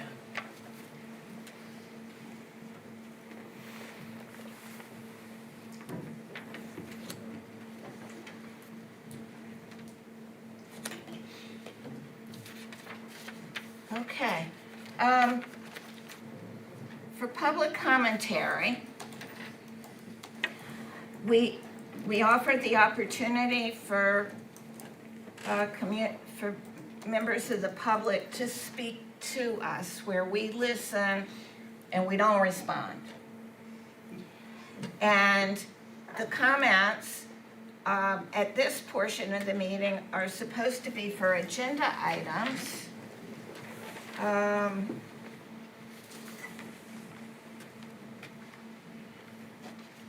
Okay, 2 of these are not agenda items, and these are generally done at the end of the meeting, and I'm looking out at the audience. You're planning to stay, aren't you? Yeah, but it really is agenda. Oh, you really, that one you do mean for agenda? Okay. Doesn't mean you have to call me first. All right, and I think the other one's not, though. Okay, you're planning to stay. Okay. And then, looks like you've got a combination. You'll speak about one, and then you'll speak about the other at the end, because that's not agenda. So, 3 minutes a person. It's not an opportunity to make comments about individuals. And, we will now call Cheryl Mood, who says she has an agenda item. It's semi-agenda, okay? Oh, wait a minute, semi-agenda? Something that's been discussed tonight. Not a bad thing, it's not a bad thing. First of all, my name is Cheryl Moot. I am very vested, obviously, in this district. I had 3 children, 1 grandchild, and myself go through kindergarten to graduation here. I still have 1 in the high school. My husband, my mother all worked for the district. My husband was on the board for several years, and I have 2 children who are teachers. So I kind of see everybody's perspective, and I just want to say I was very touched tonight by Trustee Ross and Trustee Felice, and it's nice when people can admit, what they did. Anyway, although this has to do with the budget issues, okay, it really has to do with communication. I just think we missed an opportunity when we had this budget crisis come up. And not everybody has the ability to get all the information that you have out there. I know, yes, now there's a parent, what do you call it, Parent Square? I keep calling it Patient Portal, but in the hospital, but the Parent Square. But there's still a lot, and now this is gonna sound funny, because I said I have elderly neighbors who do not do electronics. And I know to some of my other neighbors, I'm the elderly neighbor, but we won't with it. I just wanted to say, I was so excited to get this, and which Dr. Santana spoke about up there too. But I just felt that there was a missed opportunity, that there wasn't some kind of a notice about what we're going through, what we're gonna go through, because this goes to Postal Patron, it goes to everybody. And I just thought that it would be beneficial when we have good things as well as the bad things that should be available to everybody who lives within the district, not just the ones who, I don't know how you do it with the tax rolls or how, but you get some things and not the other, but that was all. And I just, a Merry Christmas, thank you. Thank you. Thank you. Okay.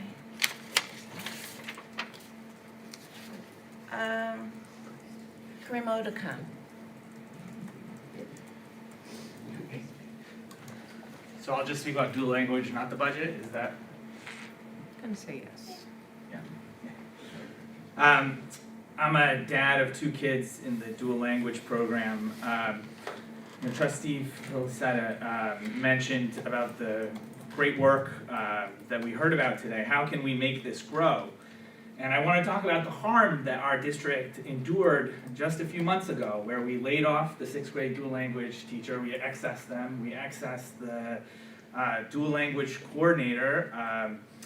And as a parent, I had reached out and I had asked for, to see kind of what the assessment of the 6th grade dual language program was that led to those changes.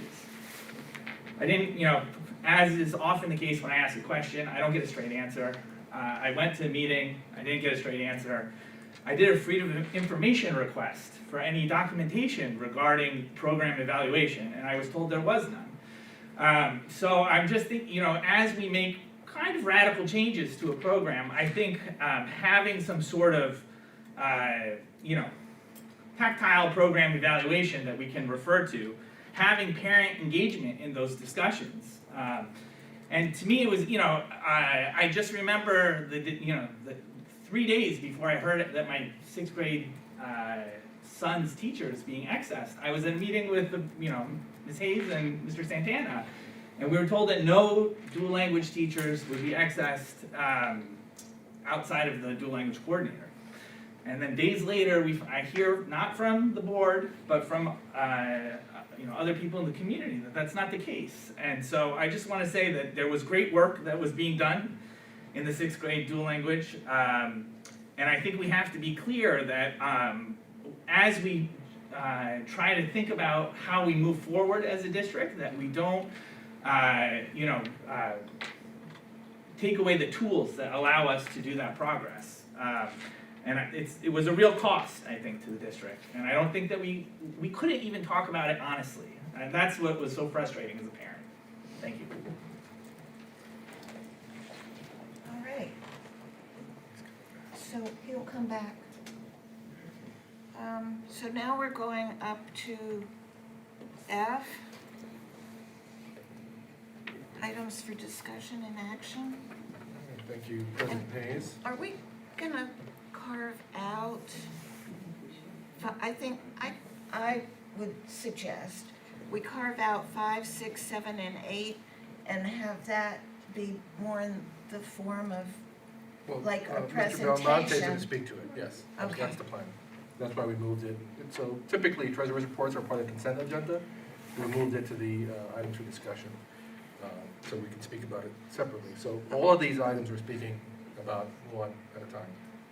All right, so, Before I begin, I just want to sort of echo some of what some of the trustees said in terms of, the challenges that we face and the importance of having a unified front as we meet these challenges.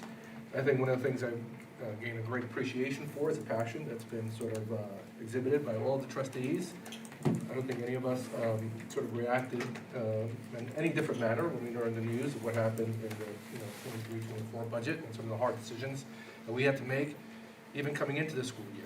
We're going to have to continually make some hard decisions, and then we have to be, well, to Dr. Odekon's point, we really have to think them through, think about the impact on students, because, really quickly before I talk about district credit cards, the reason I sort of engage in this work is because, I kind of owe my life to public schools, my public school education, whether it's my acquisition of English, opportunities that have been bestowed upon me in my public schools. I feel like I've dedicated pretty much my entire adult life to the service of students and kids. And really that's what drives me. So when I hear about the importance of visiting students and interacting with students, that's really what keeps me going. I don't really appreciate my title or what comes with my title as a person, at a personal level, but I do appreciate the potential impact I could have on a whole community of children. And I do care about the children, and so sometimes I get some flack for taking pictures with them, and sort of I hear some feedback that maybe I should be doing some other things, but to me that's equally as important as to my interactions with students. I've known students now for over 3 years. I feel like I've forged relationships with certainly a lot of students in our school district, and I appreciate their input and their ability to speak candidly with me when I see them in the hallways. And I want to continue that practice and really sort of pledge my dedication to making this right. You know, I think as much as the board members feel passionate about this, I feel extra passionate about it, because I was at the helm when all this happened. And to President Hayes' point, we all reflect. Hindsight is an amazingly powerful tool. One of the things I sort of tell students and my own kids is that wisdom often comes like a second too late. And so I'm hoping to glean a lot of what we've learned from this process. I really appreciate my time working with our interim or acting assistant superintendent. He comes with a wealth of knowledge. I've been certainly learning a lot from him, and I want to continue doing that work. I have no other ambition than to make this right. And I want to give that pledge to Madison, as a student representative, our teachers, and all the members of this community that I really do cherish. This really, I had no ambitions of being a superintendent when I was a high school principal. I loved my interactions with my students and the day-to-day just feeling I got from them, because really, when we talk to young people, they create a sense of optimism, and the future is bright. The kids are pretty great. And so what happens during our adult lives where we get cynical and sort of negative? And I loved what I saw in terms of our trustees talking to one another, acknowledging certain things, and we all have to do the same thing. And I also want to say publicly that I appreciate diversity of perspective and diversity of opinions. You need that. You need it. You need opposing views. Sometimes I certainly don't like hearing certain things, and it's hard not to take things personally, but I have to reflect. And sometimes it forces you to pause and really think things through. So I appreciate everybody's input, and I just want to keep moving forward to make sure that we sort of continue supporting the nearly 3,800 kids we have in our community to make sure they get the best possible experience. That's the end of my little spiel. Now I'm going to talk about district credit cards. The reason it's on the agenda, we do have a board policy that speaks to it. One of the things that we get cited a lot from our audit reports is the fact that employees use their credit cards to make certain purchases or to secure certain vendors. There are vendors that we deal with that only take credit cards as a form of payment. So a mechanism to have better controls over that is to have a district issued credit card, so we're not reimbursing people who use their personal credit cards. So I just wanted to bring it up to the attention of the trustees, that that's something we want to pursue, that obviously there'll be tight controls. People sometimes have the notion that this is a credit card that I'll carry around in my pocket. No, that the credit card would be out in the business office, and anytime we come to a vendor or an activity that we want to participate that only takes a credit card as a form of payment, we can really take advantage of that. And sometimes it comes with in terms of paying for certain activities that have certain deadlines, especially when it involves travel or kids moving around. So I just wanted to bring it to the trustees' attention that we do have a policy that speaks to it, and that's something that we want to sort of pursue moving forward. Can I just ask you, because looking at this policy, at the very end, it says that the superintendent of schools, in conjunction with the assistant superintendent for finance and management service, shall establish regulations to implement this policy. Is that what you're referring to, that there will be standards in place so that the credit card would be responsibly used through the business office only? I think that's a must, not even an expectation. Okay. There's no other way of doing it. So it's something that really should be closely monitored. Certainly should come with the approval of the assistant superintendent for business. Yes. And in the event that to make this work, there needs to be any adjustment to the policy, it'll get referred over to the policy committee that's already in the middle of trying to update various policies. We haven't gotten to something like this yet, but you would bring it back to the committee. Absolutely. Thank you. Next, I'm going to go for a policy 8330 and policy 015. These are second readings that the board have had the opportunity to look at these policies. Again, I want to reaffirm that our policy committee looked at these policies, made revisions based on recommendations from NYSBA, and we're looking to adopt these policies as we're updating all of our policies. Okay. So is there an action we need to take since it's second reading? You'd adopt tonight. Okay. So do you have a recommendation to adopt those two policies? The administration recommends the adoptions of policy 8330 and policy 0115. Is there a motion to approve acceptance or to authorizing policy 8330 and policy 0115. Trustee DeLillo, second trustee Ross. Questions, discussions? All in favor? Unanimously authorized. The next policy up is a first reading, so the trustees have an opportunity to read over the policy. Again, this policy was reviewed by our policy committee that's made up of community members, teachers, and board members, trustees, and myself. So it's just there for a first reading. We'll present it again on January 7th for a second reading and adoption. And we're really moving through our whole sort of our repertoire of policies. Next are our treasurer's reports. You know, we have quite a few treasurer's reports on the agenda tonight, and I want to invite Mr. John Belmonte up to speak to the treasurer's reports, to sort of give the trustees an update of the status of where we're at with our treasurer's reports, and maybe talk a little bit more or answer any questions that the trustees may have. Before Mr. Belmonte starts, could I just preface this and say, I'm hoping that as you present these reports, you'll be demonstrating to us the best practices or professionalism that you are bringing to this position, and that will help us better do the job of oversight that we're supposed to be doing. Heavy burden on you. Yes, not too much pressure. First, I would like to start out by thanking our ELL professionals. That was one heck of a presentation. Thank you so much. It, over the years, it reminds me that what we do is really all about the kids. So thank you for that. Thank you so much. And that's really sincere. And thank you to the Board of Education for your remarks today. I know that we're going through a very difficult time, and it just, again, reinforces the commitment that this Board of Education has for the education of our students here in this district. So thank you for that. So in getting into the treasurer's reports, as you know, we talked about previously bringing the board up to date. You do have informational items on the June, July, August, and September treasurer's reports. They're basically all in the same format, if you will. But to go forward, I think we should start with the June report, because that was the report that we held up. And I would just like to say that that particular report reflects the end and closing of the 2024 fiscal year. It reflects what was presented in the financial statements as well.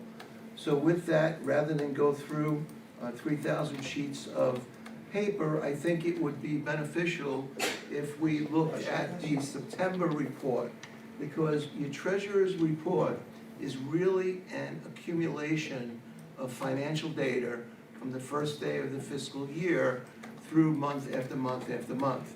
So by looking at the September report, we'll get a good idea and a good understanding of what's in the reports, what we should be looking for, and questions the board may want to ask. And I know this is not the most exciting information, but I'll do my best to make it a little bit exciting. So the first section of the reports is in the treasurer's report, is the actual treasurer's bank statement and the trial balances. So if the board has access to that and they can bring it up on the screen, it's basically pages 1 through pages 6. And when you look at the treasurer's report, the first page, on page 1, it shows you every bank account that the district has, and it reconciles it with the bank statement. And I think what's really key in this report, if you look over to the far right column where it says net balance, that shows the board what the balances are in the accounts as of September 30th. Now, these balances on this report match what's in the district's financial system. I'm sorry, you said September, but we're looking at June, right? September 30th report. Oh, we are at the September 30th. Okay.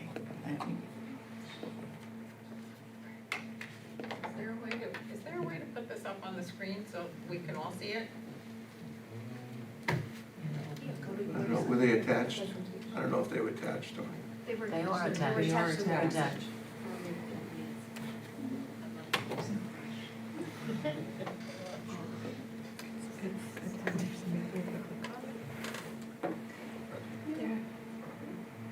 It's under the 3-year plan. This is in a different format. Board docs. Yes. It's not attached here, this is why. It's attached on the page.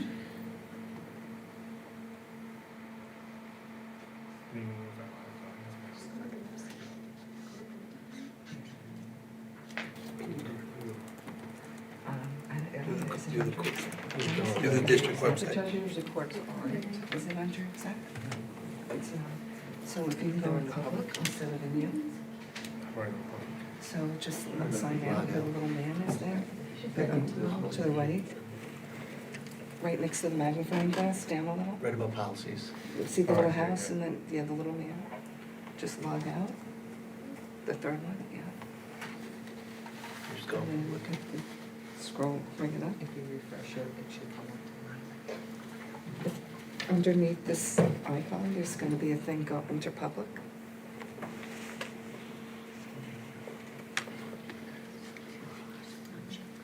And then go down to that, click on the menu, yeah. And if you go down to that item, I got it. Treasurer's September right there. Thank you, District Clerk. And then it's here. Glad you came back from vacation. Okay. It's a little bit difficult to see, but nonetheless. So this is the treasurer's report that reconciles all the district bank statements, as we indicated. When we look at this, we want to look at the column all the way over to the right. You want to make sure that none of your cash accounts have any negative balances, if you will, and the rest is pretty straightforward. And the most significant piece of this report is that the numbers that you are seeing matches the trial balance that's also provided to the board. The trial balance is the next set of documents, so if you could just scroll. I don't know, do I have the ability to do that or no? Just direct me. Okay. I feel like Vanna up here. Before you get to that, Sure. the page you were just pointing out to us with the various bank accounts, Yeah. that's for the general fund only. That's not for any of the reserve funds, is that correct? This is for all of our operating accounts. You have the general fund, the cafeteria, the special aided funds, and the capital funds.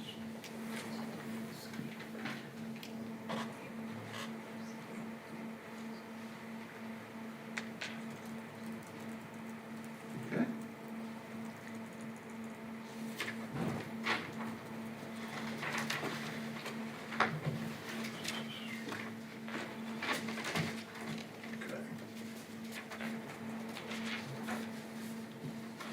So the beginning in the treasurer's reports and the trial balance, again, it gives the board assurances that, number one, the accounts have been reconciled, the expenses and revenues have all been taken into account and matched back to what's in the financial system. Okay, so that's the first real indication of monitoring the bank accounts and the activity. And when you look at these reports from month to month, you should try to notice trends. Try to notice the amount that's being dispersed from maybe general fund or maybe some of the other bank accounts and see if there's anything that may not look consistent. Is there anything that looks like in one particular month that there's large disbursements or or if there's even large receipts, it could be for various reasons. Those would be good things if you wanted to ask a question as to what those pieces may end up being. So the next set of reports that kind of complement the treasurer's report is the revenue reports. And they begin on page 7.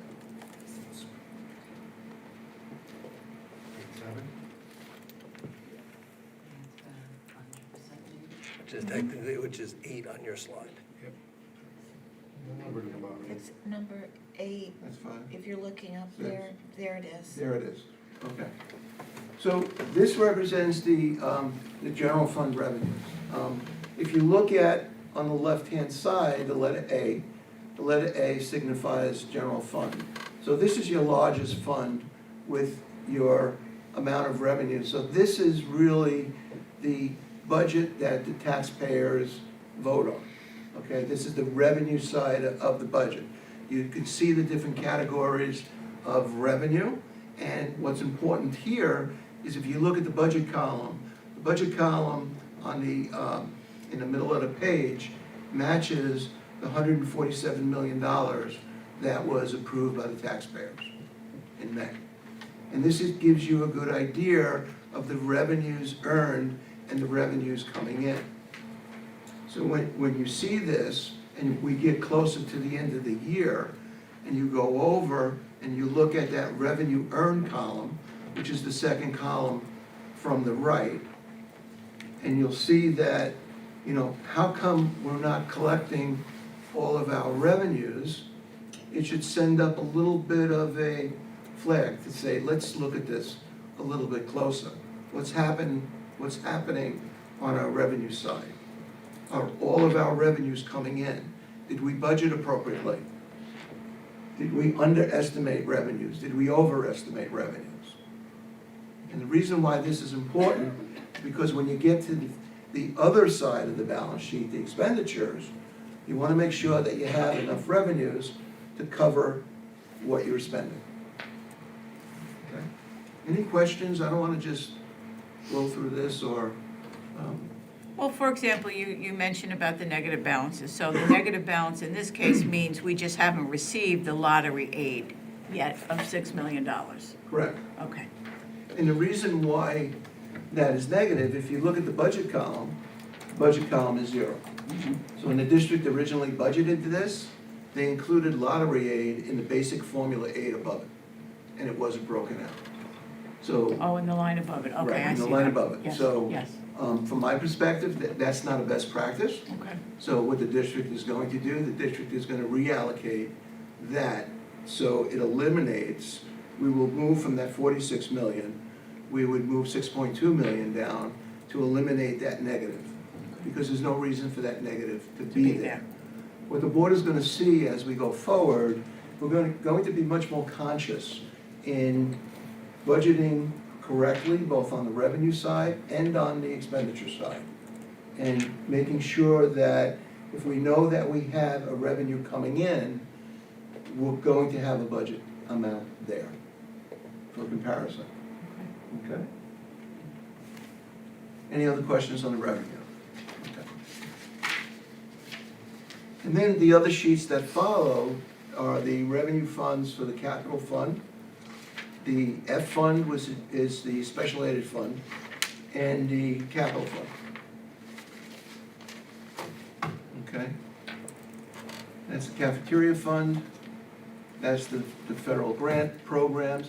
Now with the grant programs, suffice to say that there's usually a timing difference with grants in recognizing revenue.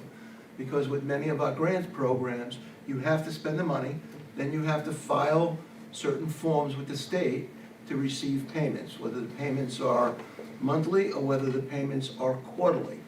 So when you look at this grant schedule, what's key here is to see over a period of time that you do have revenue coming in. If you don't see revenue coming in, it means that the district is not filing the forms with the state to get revenue in. And at the end of the grant term, we always file a final project with the state to get our final aid payment. But you never want to wait till the end of the year. You want to keep your cash flow as current as possible. So that's another internal control, it's another management tool that is going to be put in place to make sure that the district's receiving its revenue in a timely fashion. Okay? The next report is the appropriation status report, and I think this is probably the largest and the most important report for the board to focus on. Why? Because this is a detailed report that gives you every budget line and every expense, every encumbrances, and the remaining balance that may be in that code. So let me just walk the board through how this particular report works. We always start out with the first column, budget. That budget column is the voter-approved budget, okay? So when you go down to the end of that report, and I know it's quite a few pages, it goes through page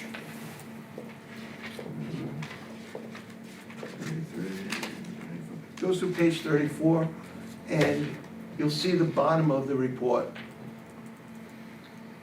Oh, you went too far. No, 35. go up a little bit more, Tony, the other way. There you go, more. Said 34. 35. Yeah, well, that's F. Oh, that's actually. So page numbers are at the top on the black part next to treasurer's report? You want to go to 34? Yeah, it's page, I'm sorry, 26 on mine. 27. 27 on the PDF. You said 34. Yeah, I did, Go to I did. 27. I was 27. That was all of them. Here. Okay, yeah, so that's it. So that first column represents the voter-approved budget. That's 147. The significance of that is that when you looked at the revenue sheet that we just talked about, it's the same 147,000. The left This is side the has report that makes us passionate, Yes, yes, this is a very, very very passionate report. passionate report. Yes, very important report. So as you go through the columns, the second column is just a budget adjustment. So you'll see in that column, when we do budget transfer from one code to the next, you'll see monies in there.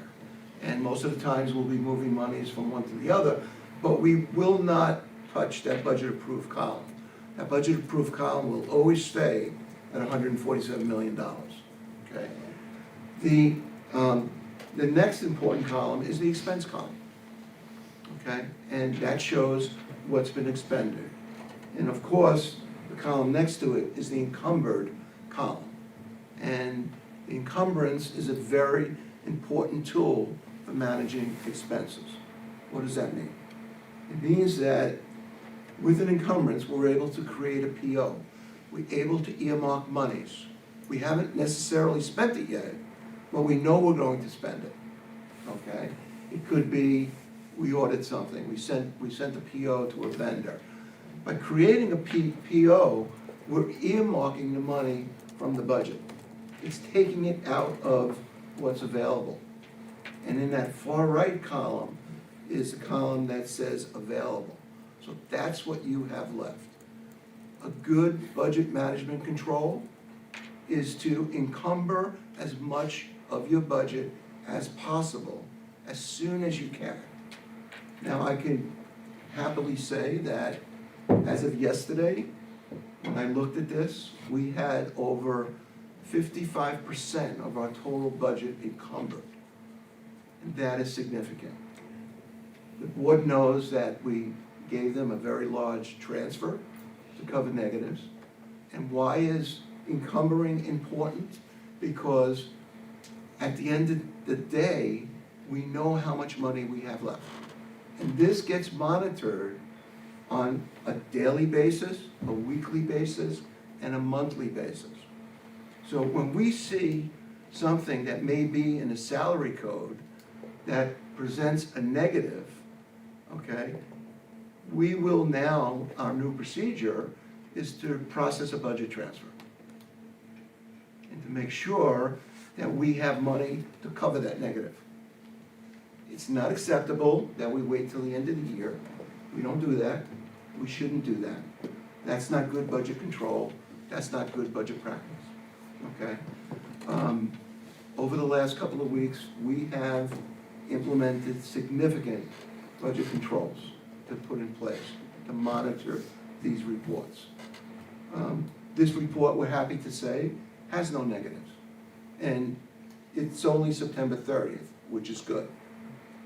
The October report, which the board will get at the next meeting, is we had to cover a significant amount of negatives in the area of payroll, okay? Which is why you're giving us a budget transfer for tonight. Correct, correct.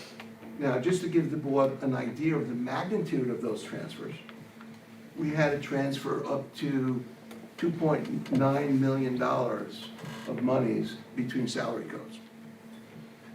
Because it just maybe wasn't in the right place, people moved, whatever the situation is. The one thing that we should pride ourselves on going forward is that when we get done implementing the budget controls, this budget document should be credible. It should bring credibility to the district. And what do I mean by that? If anybody picks up this budget, whether we're in negotiations, whether we want to know what our English program costs, what our ELL programs cost, you're looking at data that you know is true. Okay? You're looking at data that you know, if you're looking at the English, it doesn't include 2 math teachers. Okay? It is so important to budget appropriately and to budget in the right areas and the right programs. Because then you have control and know what your true costs are for those programs. It's easy to manage, and once it's in place, it's easy to do. It's like walking, okay? And that's the processes that we have put in place to add credibility back to this budget document that was lacking in the past, okay? So, Mr. Belmonte, just from, I guess, for a plain English translation, because we mentioned 2.9 million as we're moving monies around. It's a little close to what we were all missing before. Those were all corrections so that our budget is now ringing true. Is that correct? That is true. So that if I had teacher salaries, and I'm gonna make up a number for the moment, if I had teacher salaries for a total for the year of $85 million, but it showed that I had 75 teachers at Brookhaven Elementary and 14 teachers at the high school, where that really wasn't true. There was 50 teachers at the high school and 25 at Brookhaven, that the codes were all messed up, so as you're identifying, I couldn't tell who was working where. I had the correct amount of salaries paid out, but it wasn't allocated to the correct place. Part of the process that we're also embarking on, and thank you for that, that's clear. I don't want anybody to think that we've overexpended salaries by 2.9 million. That's not the case, okay?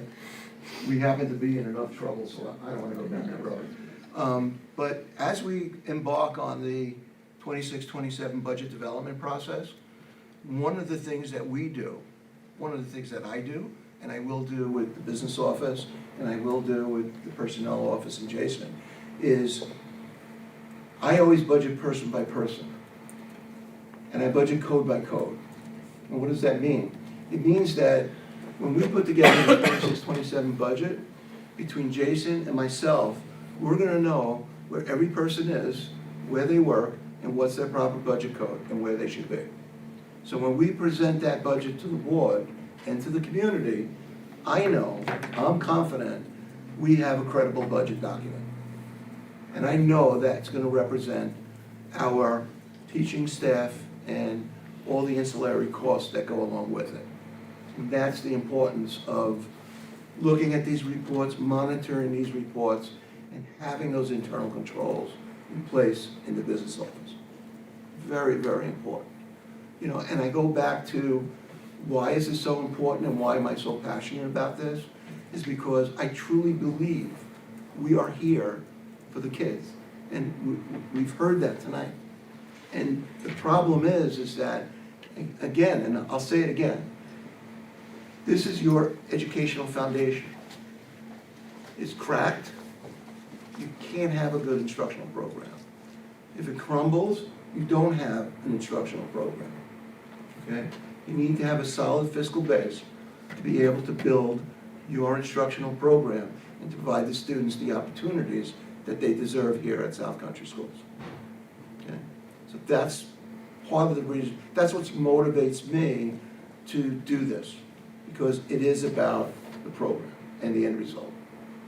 Well, Mr. Belmonte, one of the first items you identified when you first came on board with us was about not having negative balances in the treasurer's report, because that was one of the biggest frustrations. That's correct. We should know what our salaries are in a school district. That's, and so Absolutely. when we started to see negative balances in the salary line, and then the reasons were, well, we have positive balances in other lines and we'll just move them around. Well, don't we need that money in those lines too? It just didn't make sense that we should know what our salaries are, we know how many teachers we have, and to your point, shouldn't we be encumbering that money to get us to the end of the year? So to your point that we have a budget amendment tonight to encumber the money to get us to the end of the year, and what we should have been doing last year, that to me was the most satisfying information you could have given us, because that made sense. It just didn't make sense to trust, well, we had money in other budget lines and we'll move it around because, in the end, we didn't. So this makes sense. Thank you for that, and I hope that as we go through this, that we give the board a skill set and some knowledge about the right questions to ask. And don't be afraid to ask. You're not going to insult the business person.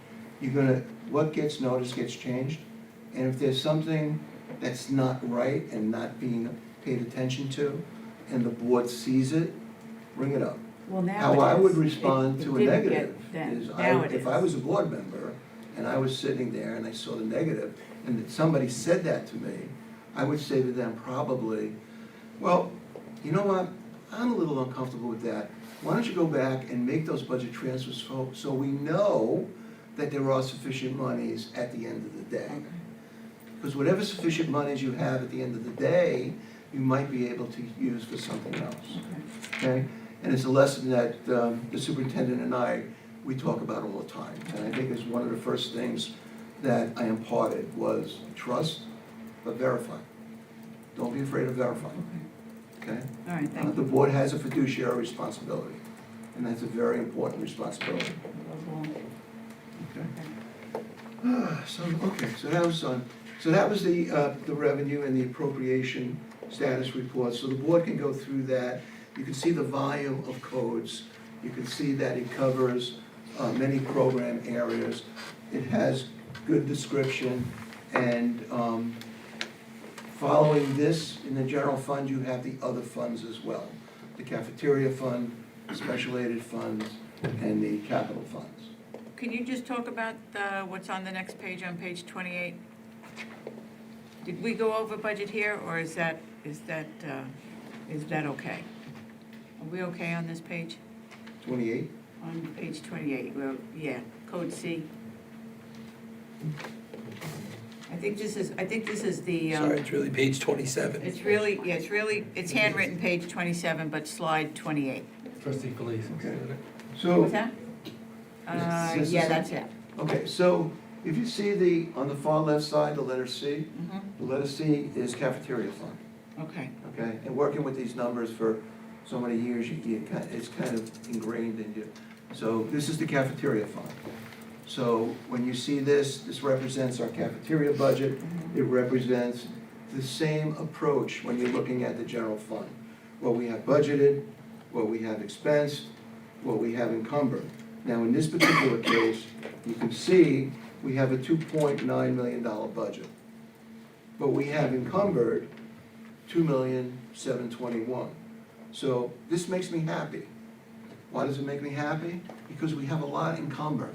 I know that we have a significant amount of our obligations covered under this budget, okay? And we're monitoring it. So if anything changes, anything goes out of whack, we're going to know early. There's gonna be early signs that, hey, something's wrong, wait a minute, let's take a step back and see what's happening, okay? Yeah, You the may real- have problems on the expense side, but when that happens, you have to look on the revenue side. And the question that we usually ask, okay, we know that we're a little close on expenditures, do we have excess revenues to cover it? If you have excess revenues to cover it, you're okay. And the reason I Ask asked the question. the question is because of what you've encumbered. You know, they adjusted the budget for a $3 million budget, so you have just 400,000 left to the end of the year. So you're satisfied that there's enough there because Yes. of what you encumbered Right. to get There are to the end certain, of the certain year. things that don't get encumbered, Okay, and that's in things like timesheets. So when someone has a timesheet for overtime, because it's so frequent, I mean, there's money in the code, but we don't encumber that. So as those things come in, they get paid. And they get monitored a little bit differently. So those unencumbered balances, we look at them very closely. Because that's how we monitor our overtime codes, our extra pay codes, bus matrons, aides, et cetera, et cetera. A lot of that is based on hourly. What you see encumbered is mainly contractual expenses. We will encumber the salaries and the longevities of administrators, of teachers, of clerical people. And when you think about salaries maybe being 60–70% of your budget, if you get that encumbered, you're already 3/4 of the way there. And you know that you have your approved salaries and expenses encumbered, okay?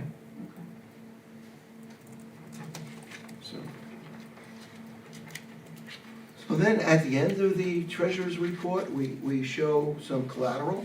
The district is required to have our accounts collateralized, and it's really nothing more than informational for the board, and to let them know that we do have our accounts collateralized at, I believe, about 102% of what our balances are.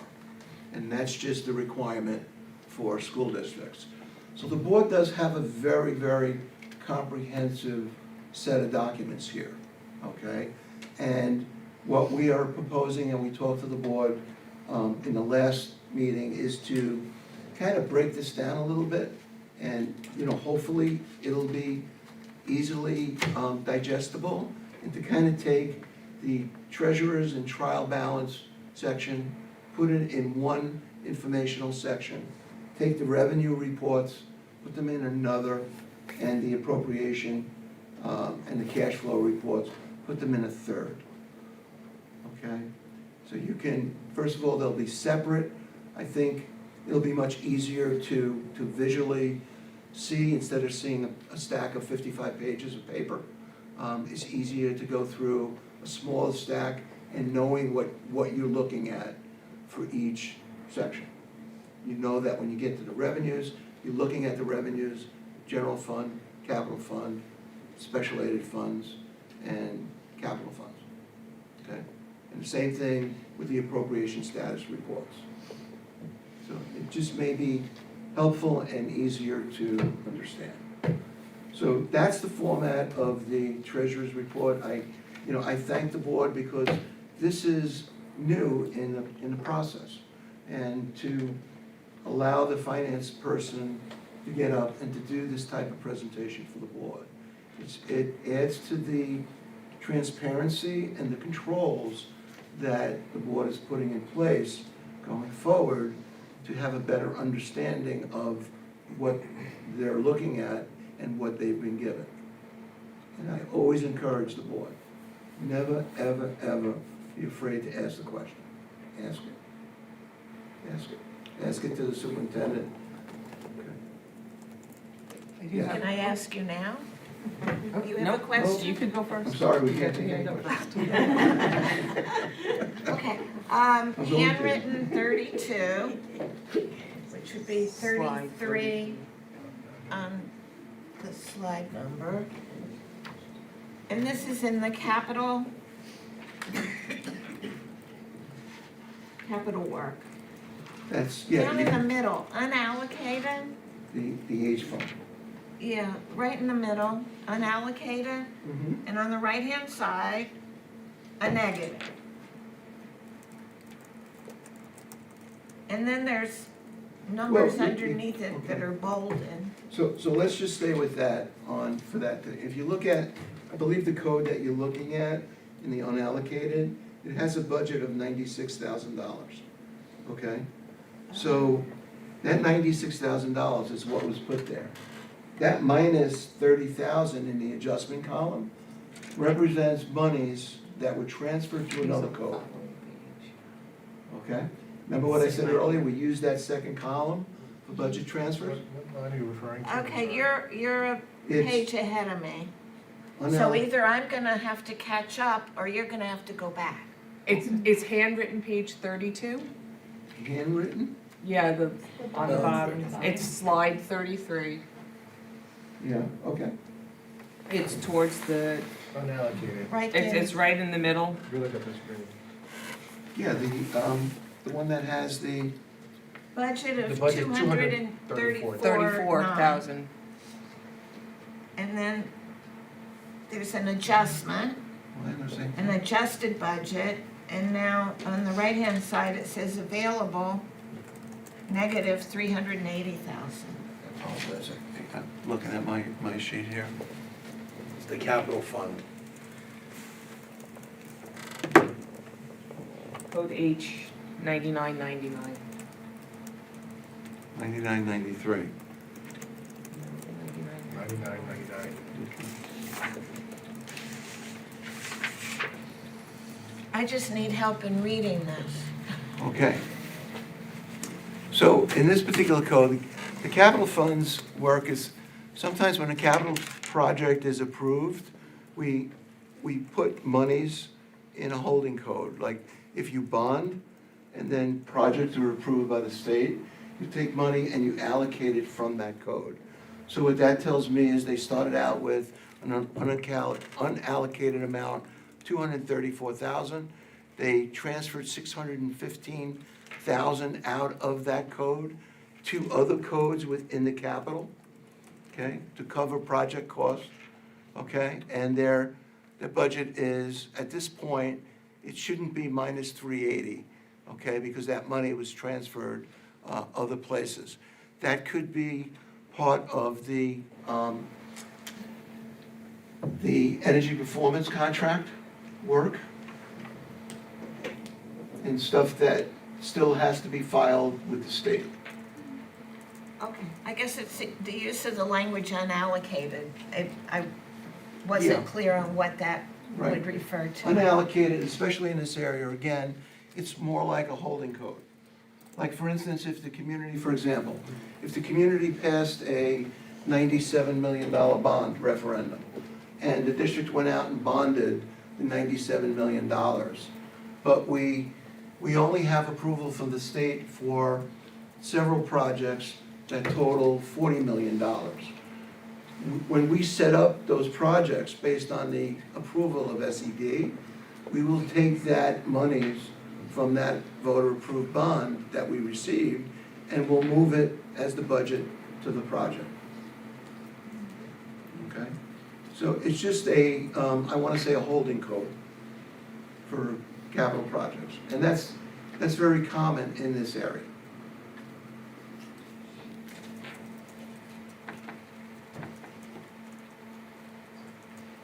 We good? Okay. There are a couple of pages that we used to get that aren't here, specifically for the clubs, the extracurricular paid funds. Yes. We actually had a meeting today. If the board recalls the management letter we received with the audited financial statement, management letter had a lot of comments on co-curricular clubs. And today, actually this afternoon, I met with the two advisors at the high school and middle school, and we went through those management letter comments. We went through corrective actions. We put procedures in place for them to update and work with the club advisors and to bring their reports up to speed. So you're absolutely right that the co-curricular is something that we are working on in the business office. I think it's really important to keep in mind that in this district, the business office does not control or write checks for the co-curricular clubs. That happens at the individual buildings, okay? Business office is taking a very expanded role, if you will, to ensure that those comments that were given in the management letter are rectified. So I'm happy to report that as of today, and as a matter of fact, when the audit committee met, the piece that we didn't get to was the management letter and the corrective action plan that refers to that specific situation. Right. Okay. So one thing we have to do is, besides what we're doing in the business office, we're also cleaning up what's in the buildings as far as the co-curricular stuff. Okay. Okay, so it's, So work in progress right now? yeah, you just keep turning over rocks, Or peeling onions? peeling onions, peeling the onion back. Well, any other questions on the financials? That's good. Okay, Thank you. Thank you. thank you for that. I think I might be up again. I think you might be up again as well. So, so at this point, I don't know if we want to have a motion to make the verbiage to accept the treasurer's reports before. Accept receipt? Acknowledge receipt? Acknowledge receipt. I think it says receive and receive and accept. All right. Board of receives and accepts. Is there a motion?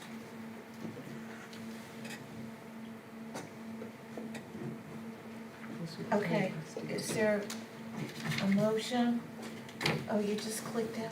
It's receive and accept. You had it up, okay. Do you want to make the recommendation? I think you have to ask for a motion. Okay. Or, is there a motion? Is there a motion for the Board of Education to receive and accept the treasurer's report of September 2025? Well, we have to accept all of them. Yeah, we You should want to do all of them? Yeah, do all. F Well, I five. have the recommendation. All right, so strike that. Is there a motion? Sure. Administration recommends the acceptance of treasurer's reports dated June 2025, July 2025, August 2025, and September 2025. Okay. Is there a motion to approve, No. or a motion to receive and accept the treasurer's reports for June, July, August, and September of 2025? Trustee Falsetta, Trustee Ross, I'm looking to my right. Questions or discussions? No. All in favor? It's unanimously approved. The motion is approved. And next, oh, this is a good one.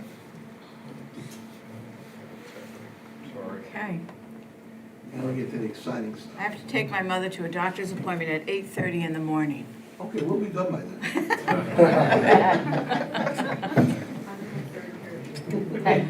What time you have what time you have to be to work? Oh, okay. I'm Okay. retired. I'll advance if you want. Okay. I'll advance. That works. The down arrow makes you go forward. Oh, okay. Well, this is something that we've been working on for the last couple of weeks, and it gives a comprehensive update and a plan forward as to where we are and the corrective actions and steps that we are putting in place to restore the fiscal stability and ensure the long-term sustainability for the school district. So with this, and the one thing that I really want to mention as we begin this discussion is, please keep in mind that this is a plan. And with any plan, because we know it's covering multi-years, okay, it needs to be flexible. There's a lot of things that happen in a school district in 1 year. There's a lot of variables that change, and sometimes if you get hit on the left, you may have to move to the right. So I don't want anybody to think that this is a plan that's written in concrete and it's for 3 years and we got to do A, B, C, and D and it's all going to happen. There's a lot of pieces to this, from the budgeting side to the revenue side to looking at programs, to looking at staffing, to looking at contracts. It's a very, very comprehensive process. So first and foremost is understanding the challenge, as we say. So the financial reality as to where we are, and I think it's always good to start with that. And it may not be the most happiest news, but it is reality. So we know that we are facing significant financial challenges stemming from the 24-25 school year, requiring us to immediately and to implement sustained corrective actions, okay? Because the magnitude and the significance of what has happened is great, and I don't think we can minimize it. I think, as we learned last night, I think we need to own it, I think we need to talk about it, and I think we need to resolve it. And I think collectively, we can all do that. And this is going to involve many stakeholders, not only the board, not only administration, but people in the community, to understand that we're trying to preserve and keep the best opportunities for our students. So I say that. So the challenge, we know that there was budget overspending. The voter-approved budget was overexpended by $3.5 million. We know that. The designated revenues, depleted reserves, was significantly drawn down to the tune of $16.2 million. We spent down over 51% of the district's savings account to fund a significant portion of the district's program. And suffice to say that, and some of the board members and some of the trustees pointed this out, even though you overexpended this monies, it went to the kids. It was not monies that were stolen. There was no fraud, okay? It was money that went to the kids. It doesn't make it any better. It wasn't managed appropriately, but be that as it may, it still, it still went to benefit the kids of the school district. So having said that, we also have the revenue constraints on not receiving the amount of revenues that we may have anticipated in budgeting. Again, the revenue piece is a very, very important piece to manage. We want to bring in as much revenue as possible to minimize whatever impact or any additional reductions we may have to make on the expenditure side. Because the more revenue that you can bring in, the less you have to cut on the expenditure side. So you can't talk about one without the other. So we envision that this is going to be a three-pillar, for lack of a better term, a three-pillar recovery strategy. The first being expenditure controls. The board has heard a lot over the last couple of meetings about that we have begun implementing rigorous budgetary oversight and spending restrictions. Those are things that are in place, they're happening on a daily basis, and we're building upon them on a daily basis. Revenue enhancement and maximizing additional revenues and sources and pursuing new opportunities. And we'll share with the board later on some of those things that we were able to do with our strategic partners, which really benefited the school district. And then the third component of the pillar is structural adjustments. Okay, when we say structural, we mean long-term systemic changes to ensure the sustained health of the school district. You don't want to go through these exercises just to fix this problem. You should ask yourself, anything that you do going forward, the one question that should be asked, that I know is probably hardly asked, do we have the money for this? And is this sustainable? Because what's the sense of putting a program in for a one-shot deal and then not having the monies next year or the revenues to sustain it? it's not a good image. The kids, the community, they don't react well to that type of approach. So I've talked about what my approach has been over the years, that when we talk about building a budget, and we're talking about building the 26, 27 budget, my head is at 26, 27, 27, 28, and I'm already at 28, 29. I'm looking at debt service, I'm looking at state aid, I'm looking at what's falling off. We're gonna build a budget, we're gonna have a long-term vision and a long-term approach. That's the way you do it.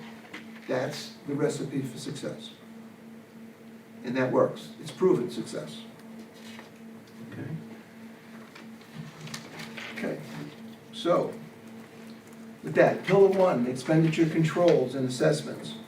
So, one of the things we did early on in strengthening the internal controls, we partnered with leading auditing firms and identified the weaknesses, and we implemented robust fiscal management systems, okay? And that was through our external audit, which we talked about, we mentioned, through Cullen and Danowski.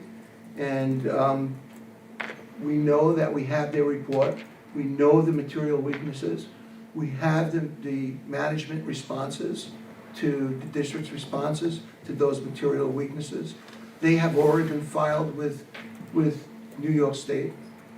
Now, our obligation to the state and to the community is to follow up on that corrective action plan. You cannot ignore it. It's there. You know, I came across a very interesting article this afternoon, and it was a news article on Montclair School District in New Jersey. And apparently, they had some fiscal woes where they overexpended, I believe it was somewhere 19.2 million, okay? And they are in the process of trying to pass a tax referendum to resolve their financial woes.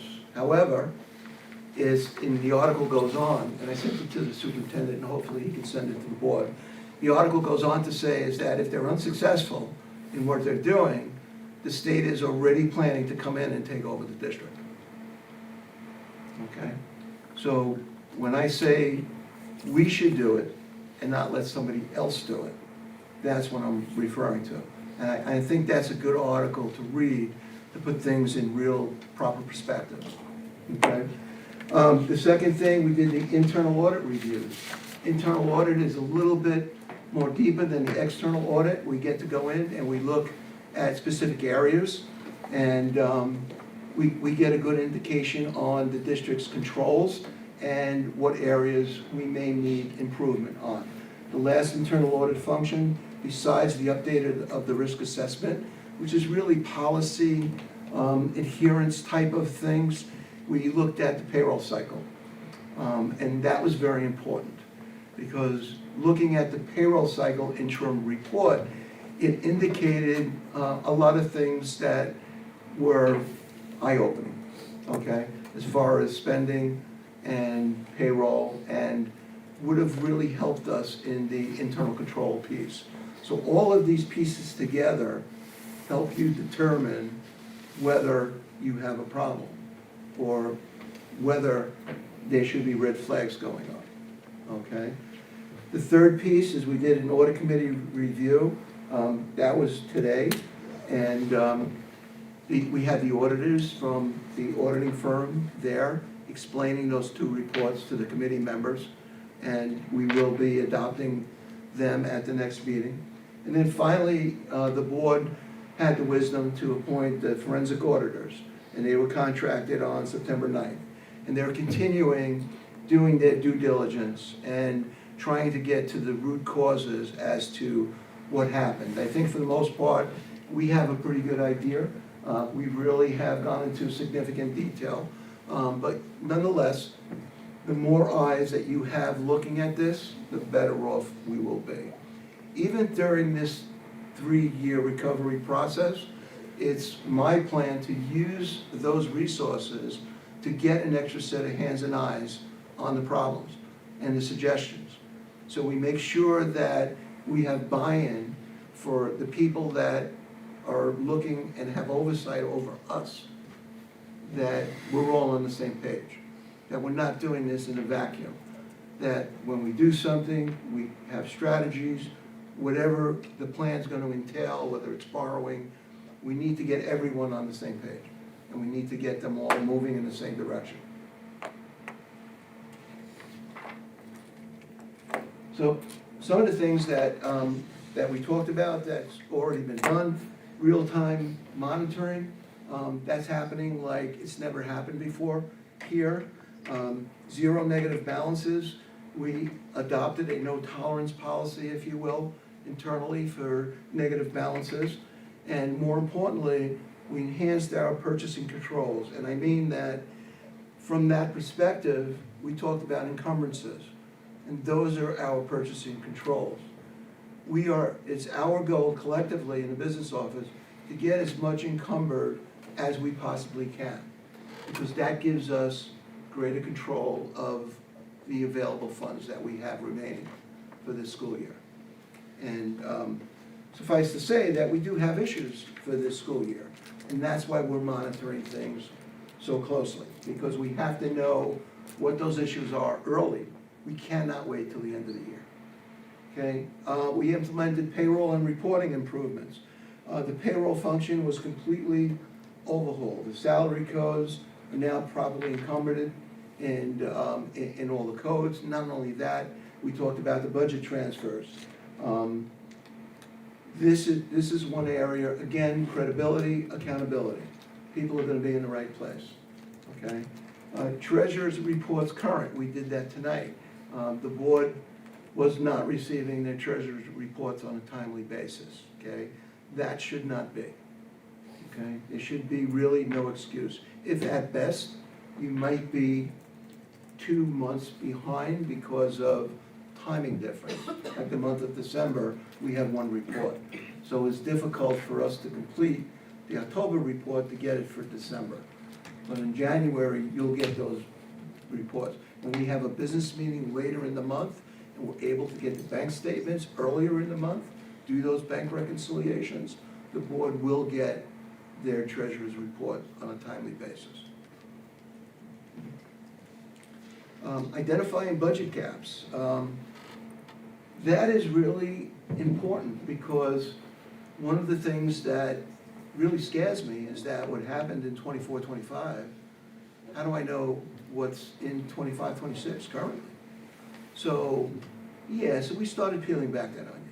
And I could say, well, not happily, but I could say that I know that we have issues in transportation. I know that we have issues in special ed. And I'm not, you have to say it. It's not something that's gonna be swept under the rug. We have significant issues in those areas. For various reasons. Transportation, it's just that we have a new bid and a number of buses, but we are working with the transportation consultant and looking to save monies in that area. It's not that we identified a problem and we did nothing about it.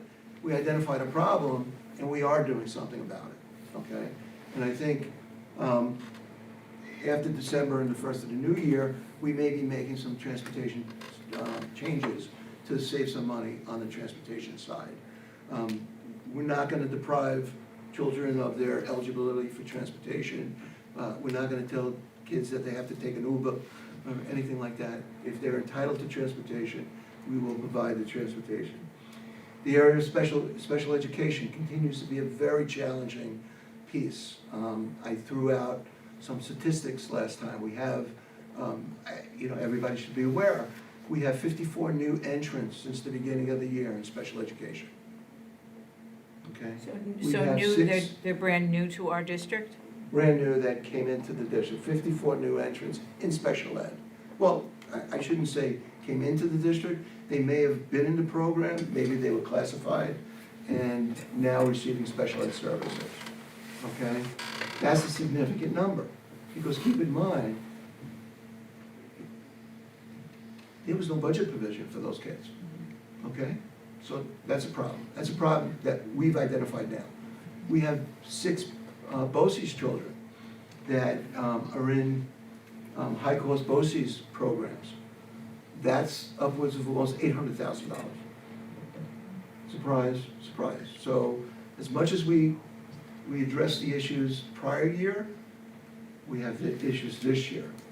When we build the budget for 26, 27, it's gonna be reflective of our program costs and the children that we service in the area of special ed and the transportation that we provide.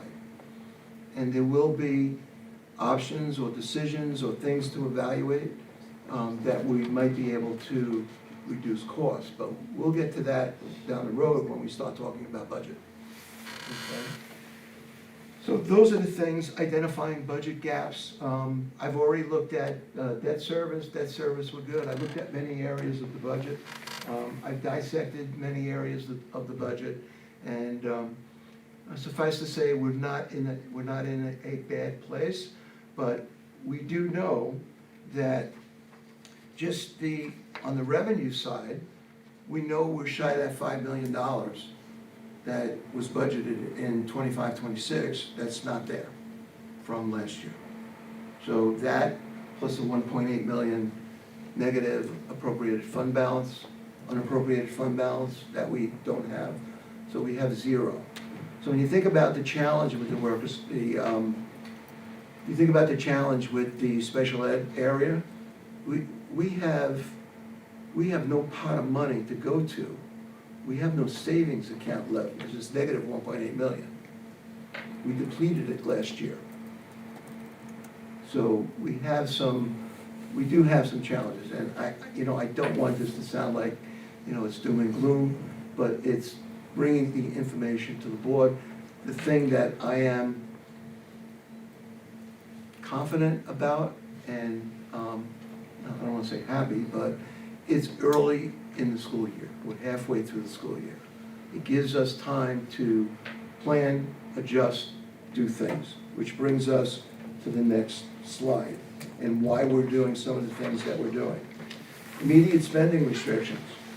We did that. On November 14th, we cut off spending. We said, okay, there's gonna be no spending, only for essential expenditures that are necessary for the core instructional program and support programs, and for health and safety. And we're monitoring that very closely. And I have to say, honestly, the buildings and the staff, they have been very, very cooperative. And I'm very thankful for that. Because the things that we just talked about, our goal is to take that $147 million and wring it out as much as we can, for the purpose of generating as much as we can in that budget to use for those things, special ed and transportation, that we haven't budgeted for. So we have that running room to do that now. And that's one of the things that we do. On November 21st, we issued a memo to the buildings, because I found out that there was a lot of invoices that were sitting in the building, not being signed and not being paid. We talked about budget control, we talked about encumbrances. By doing that and having the buildings get those invoices off their desks and into the business office so we can pay them, we got a good idea as to what our obligations are and how much money do we have left. So we're being proactive, we're managing that, okay? And again, very, very pleased with the cooperation. I cannot say that we've gotten any pushback. People that need stuff, they come, they talk about it, and if it makes sense and it's the right thing to do, we process it, okay? We don't just say no. And in those situations where we may say to them, look, you realize the financial situation we're in, we look to give them other means to financing things. If it comes to transportation field trips, and we say, we really can't afford this because we don't have enough money to pay our contractual transportation to take the kids back and forth to school, how am I going to justify paying for field trips? Okay? So, but we're giving them alternative means and suggestions to fund those trips. They're talking to the Educational Foundation. Kids are doing fundraising. And things are happening by that way. And everyone, all the stakeholders, are really, I think they understand it, they embrace it, and they're working with the district. So I'm very happy about that. The mid-year review, that's about comprehensive staffing analysis and what we have to do in the budget and whether we're going to make budget reductions. We're looking at that. It's not an easy decision to make. We know that all our programs have value, but again, go back to the crisis and the fiscal situation that we're in. We need to do something to begin to bring us back into check, okay? Now, suffice to say that at the end of the day, there may be a conversation on borrowing and what that means to kind of fill the hole and what those implications are, the pros and the cons, okay? So pillar number 2, revenue status and enhancements. And this is something that I'm really happy to talk about because this is, when you're facing the reality and we have multiple revenue shortfalls, I talked about this. The two most obvious is the 6.8 million that we have in front of us from last year, okay? So that we know is there, plus the things that we mentioned. So what have we been doing in the interim, and what do we do on a daily basis? First thing, summer transportation aid is the first bullet. One of the things we looked at is stack forms, and we want to know, has stack forms been filed timely? And that's really a form to the state education department that allows them to pay us money back.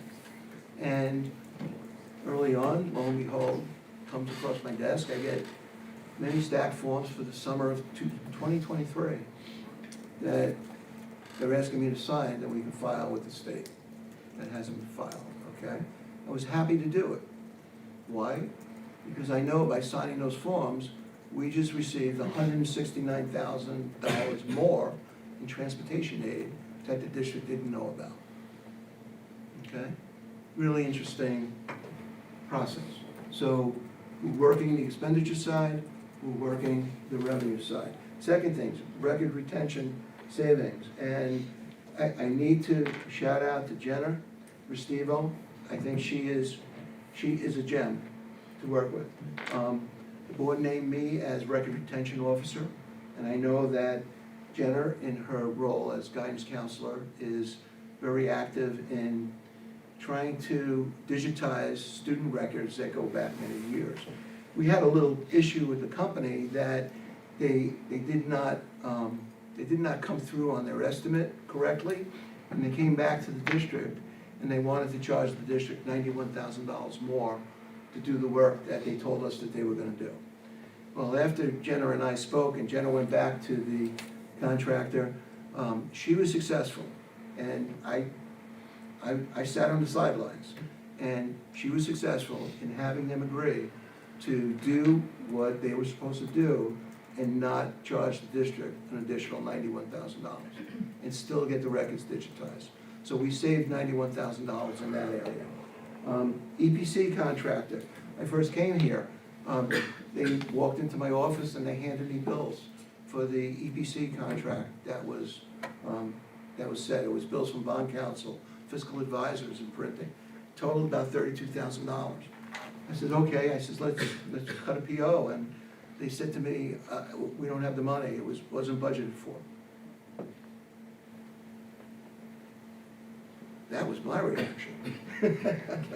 So what I did was, because we have relationships with the ESG, and I know the principals there very well, I picked up the phone, we had a conversation, and I asked them if they had any room in their project to absorb this. And they said, John, you worked with us for a lot of years, we'll absorb this for you. District doesn't have to worry about it, we'll pay the bills. And I was like, thank you, thank you, thank you. They stepped to the plate. So these are your stakeholders, people that work with the district, that understand the financial implications of what we're going through and stepping to the plate. I was up at the ASBO up in Saratoga, and our bond counsel, who I know Bill very well, I've done work with Bill many years, and he came up to me, he said, John, you know, he says, I understand what South Country is going through. He says, you know, I feel really bad. We had the double tan borrowing, and, you know, I cut back the fee. He says, but I'm willing to do more. He says, I want to cut the fee another $3,000. You know, is that okay? And I'm like, Bill, thank you. You know, and I gave him a hug. Okay, so these are the type of things that are happening that makes me feel good, because these are people that work for the district. These stakeholders, I call them, strategic partners that work with the district, that they're stepping to the plate as well. So I applaud them for that. Okay, pillar 3, we're getting to the end, long-term. And this is, you know, it's pretty important stuff, so I figured it's maybe worth the time. Plus the fact I love to hear myself talk. Because when I go home, my wife tells me, shut up. Okay, so the financial stability roadmap that we have. We know that we have a multi-year financial plan, okay? We know that it's going to be 3 years. We know that we're putting in cost containment measures. We know that we talked about the revenue enhancement initiatives and the reserve and fund balance policy. That's going to be key. I talked about that negative 1.8 million, that we have nothing in case we need it for unexpected whatever. We need to rebuild that negative $1.8 million. We need to build that back up. So within this particular plan, we need to pay special attention to our reserves and our fund balance as well. So you begin to see that there's a lot of pieces to this, right? It's like many spokes of a wheel that we're working on at the same time. And commitment to accountability, transparency, and process. What we're doing here tonight speaks to this particular slide. We recognize that restoring the trust requires consistent communication and demonstrated results. That's what we are trying to communicate here this evening.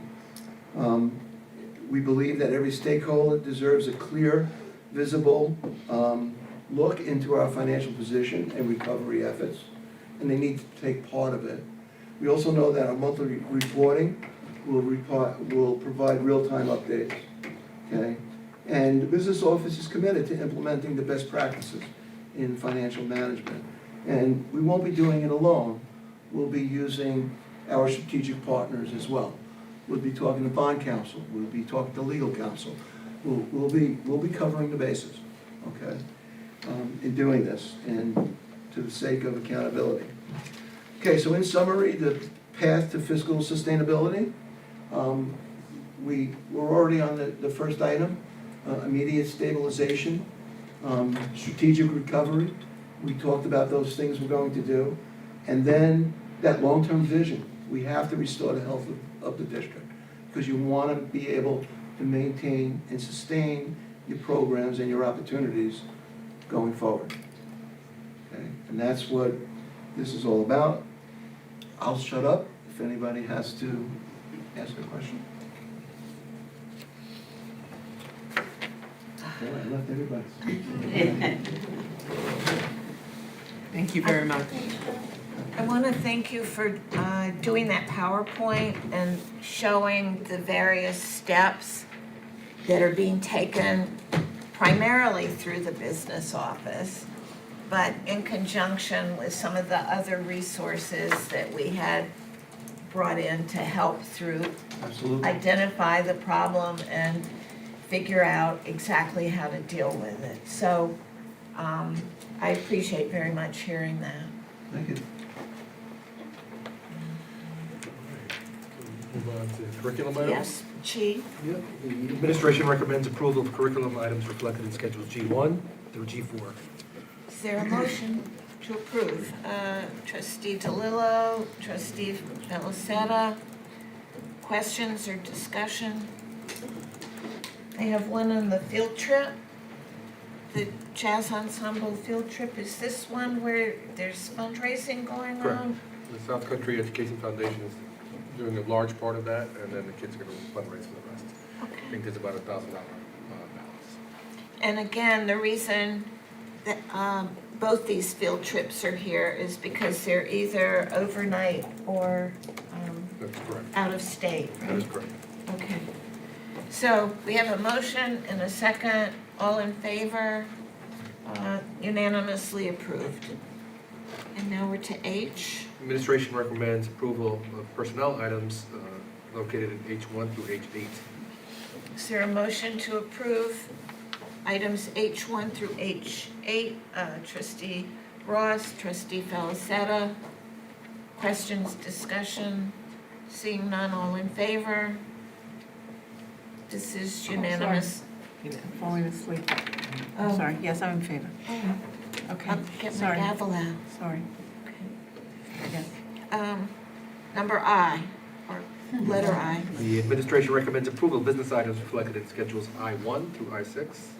Is there a motion to, trustee DeLillo, second trustee Felicetta, questions or discussion? Question, it has to do with this budget transfer, again. These are the salaries that you spoke about of, almost $2.9 million, and it's to get the codes fixed. They weren't listed in the appropriate Correct. code, and they're being moved over to the appropriate one? That is correct. Okay. And down here too, a question about the workers' comp reserve fund.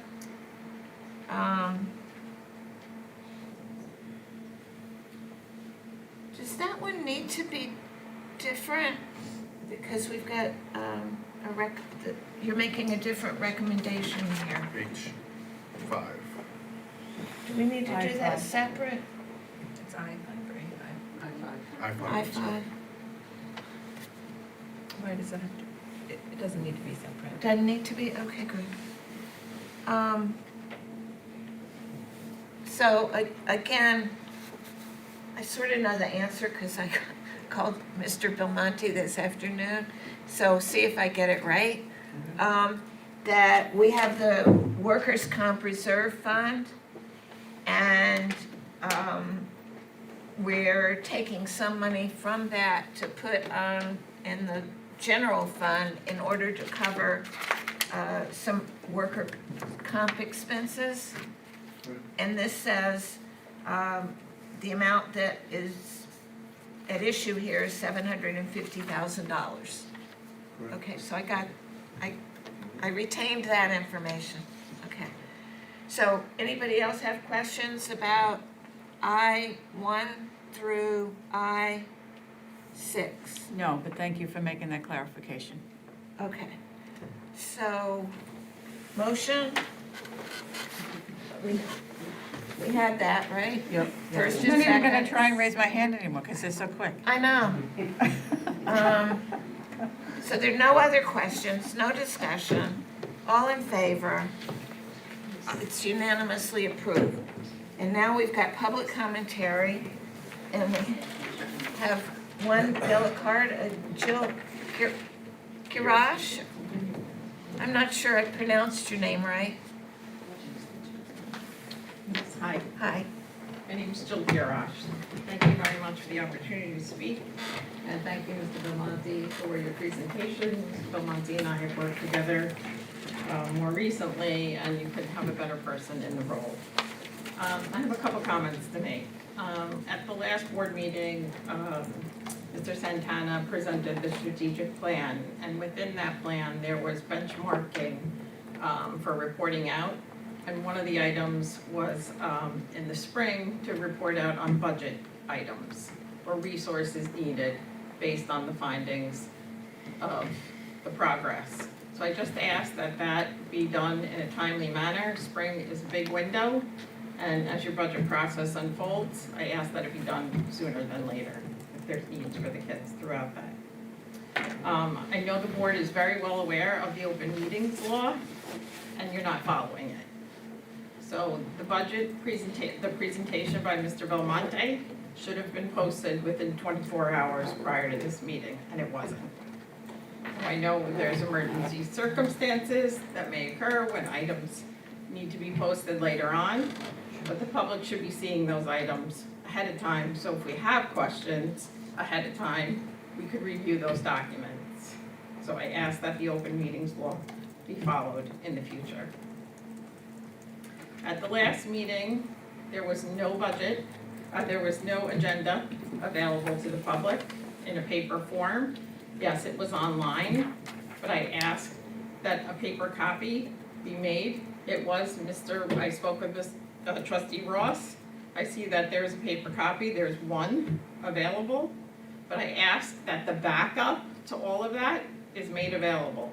Just like tonight, we were not gonna see the items that Mr. Belmonte was going through unless somebody spoke up to ask that that be made public. If it was in the document, we could see that, or any community member could refer to that. It's very hard for us, you have a tablet in front of you, we're reading things on our phone at the same time. So I appreciate it being publicized on your screen for the community to see. There was discussion at the last meeting about the treasurer's report, and whether it needed to be accepted, and it was asked of the attorney. Then there was some dialogue back and forth, saying that the conversation needed to be taken privately. There are certain items that belong in exec session, and there are certain items that belong in the public. That was not one of them. The attorney should have been able to answer that question right then and there. So I ask that the rules be followed. You mentioned a rule about not responding to the public. It's not an exchange. I ask that you reconsider your rule about responding to the public in the spirit of transparency.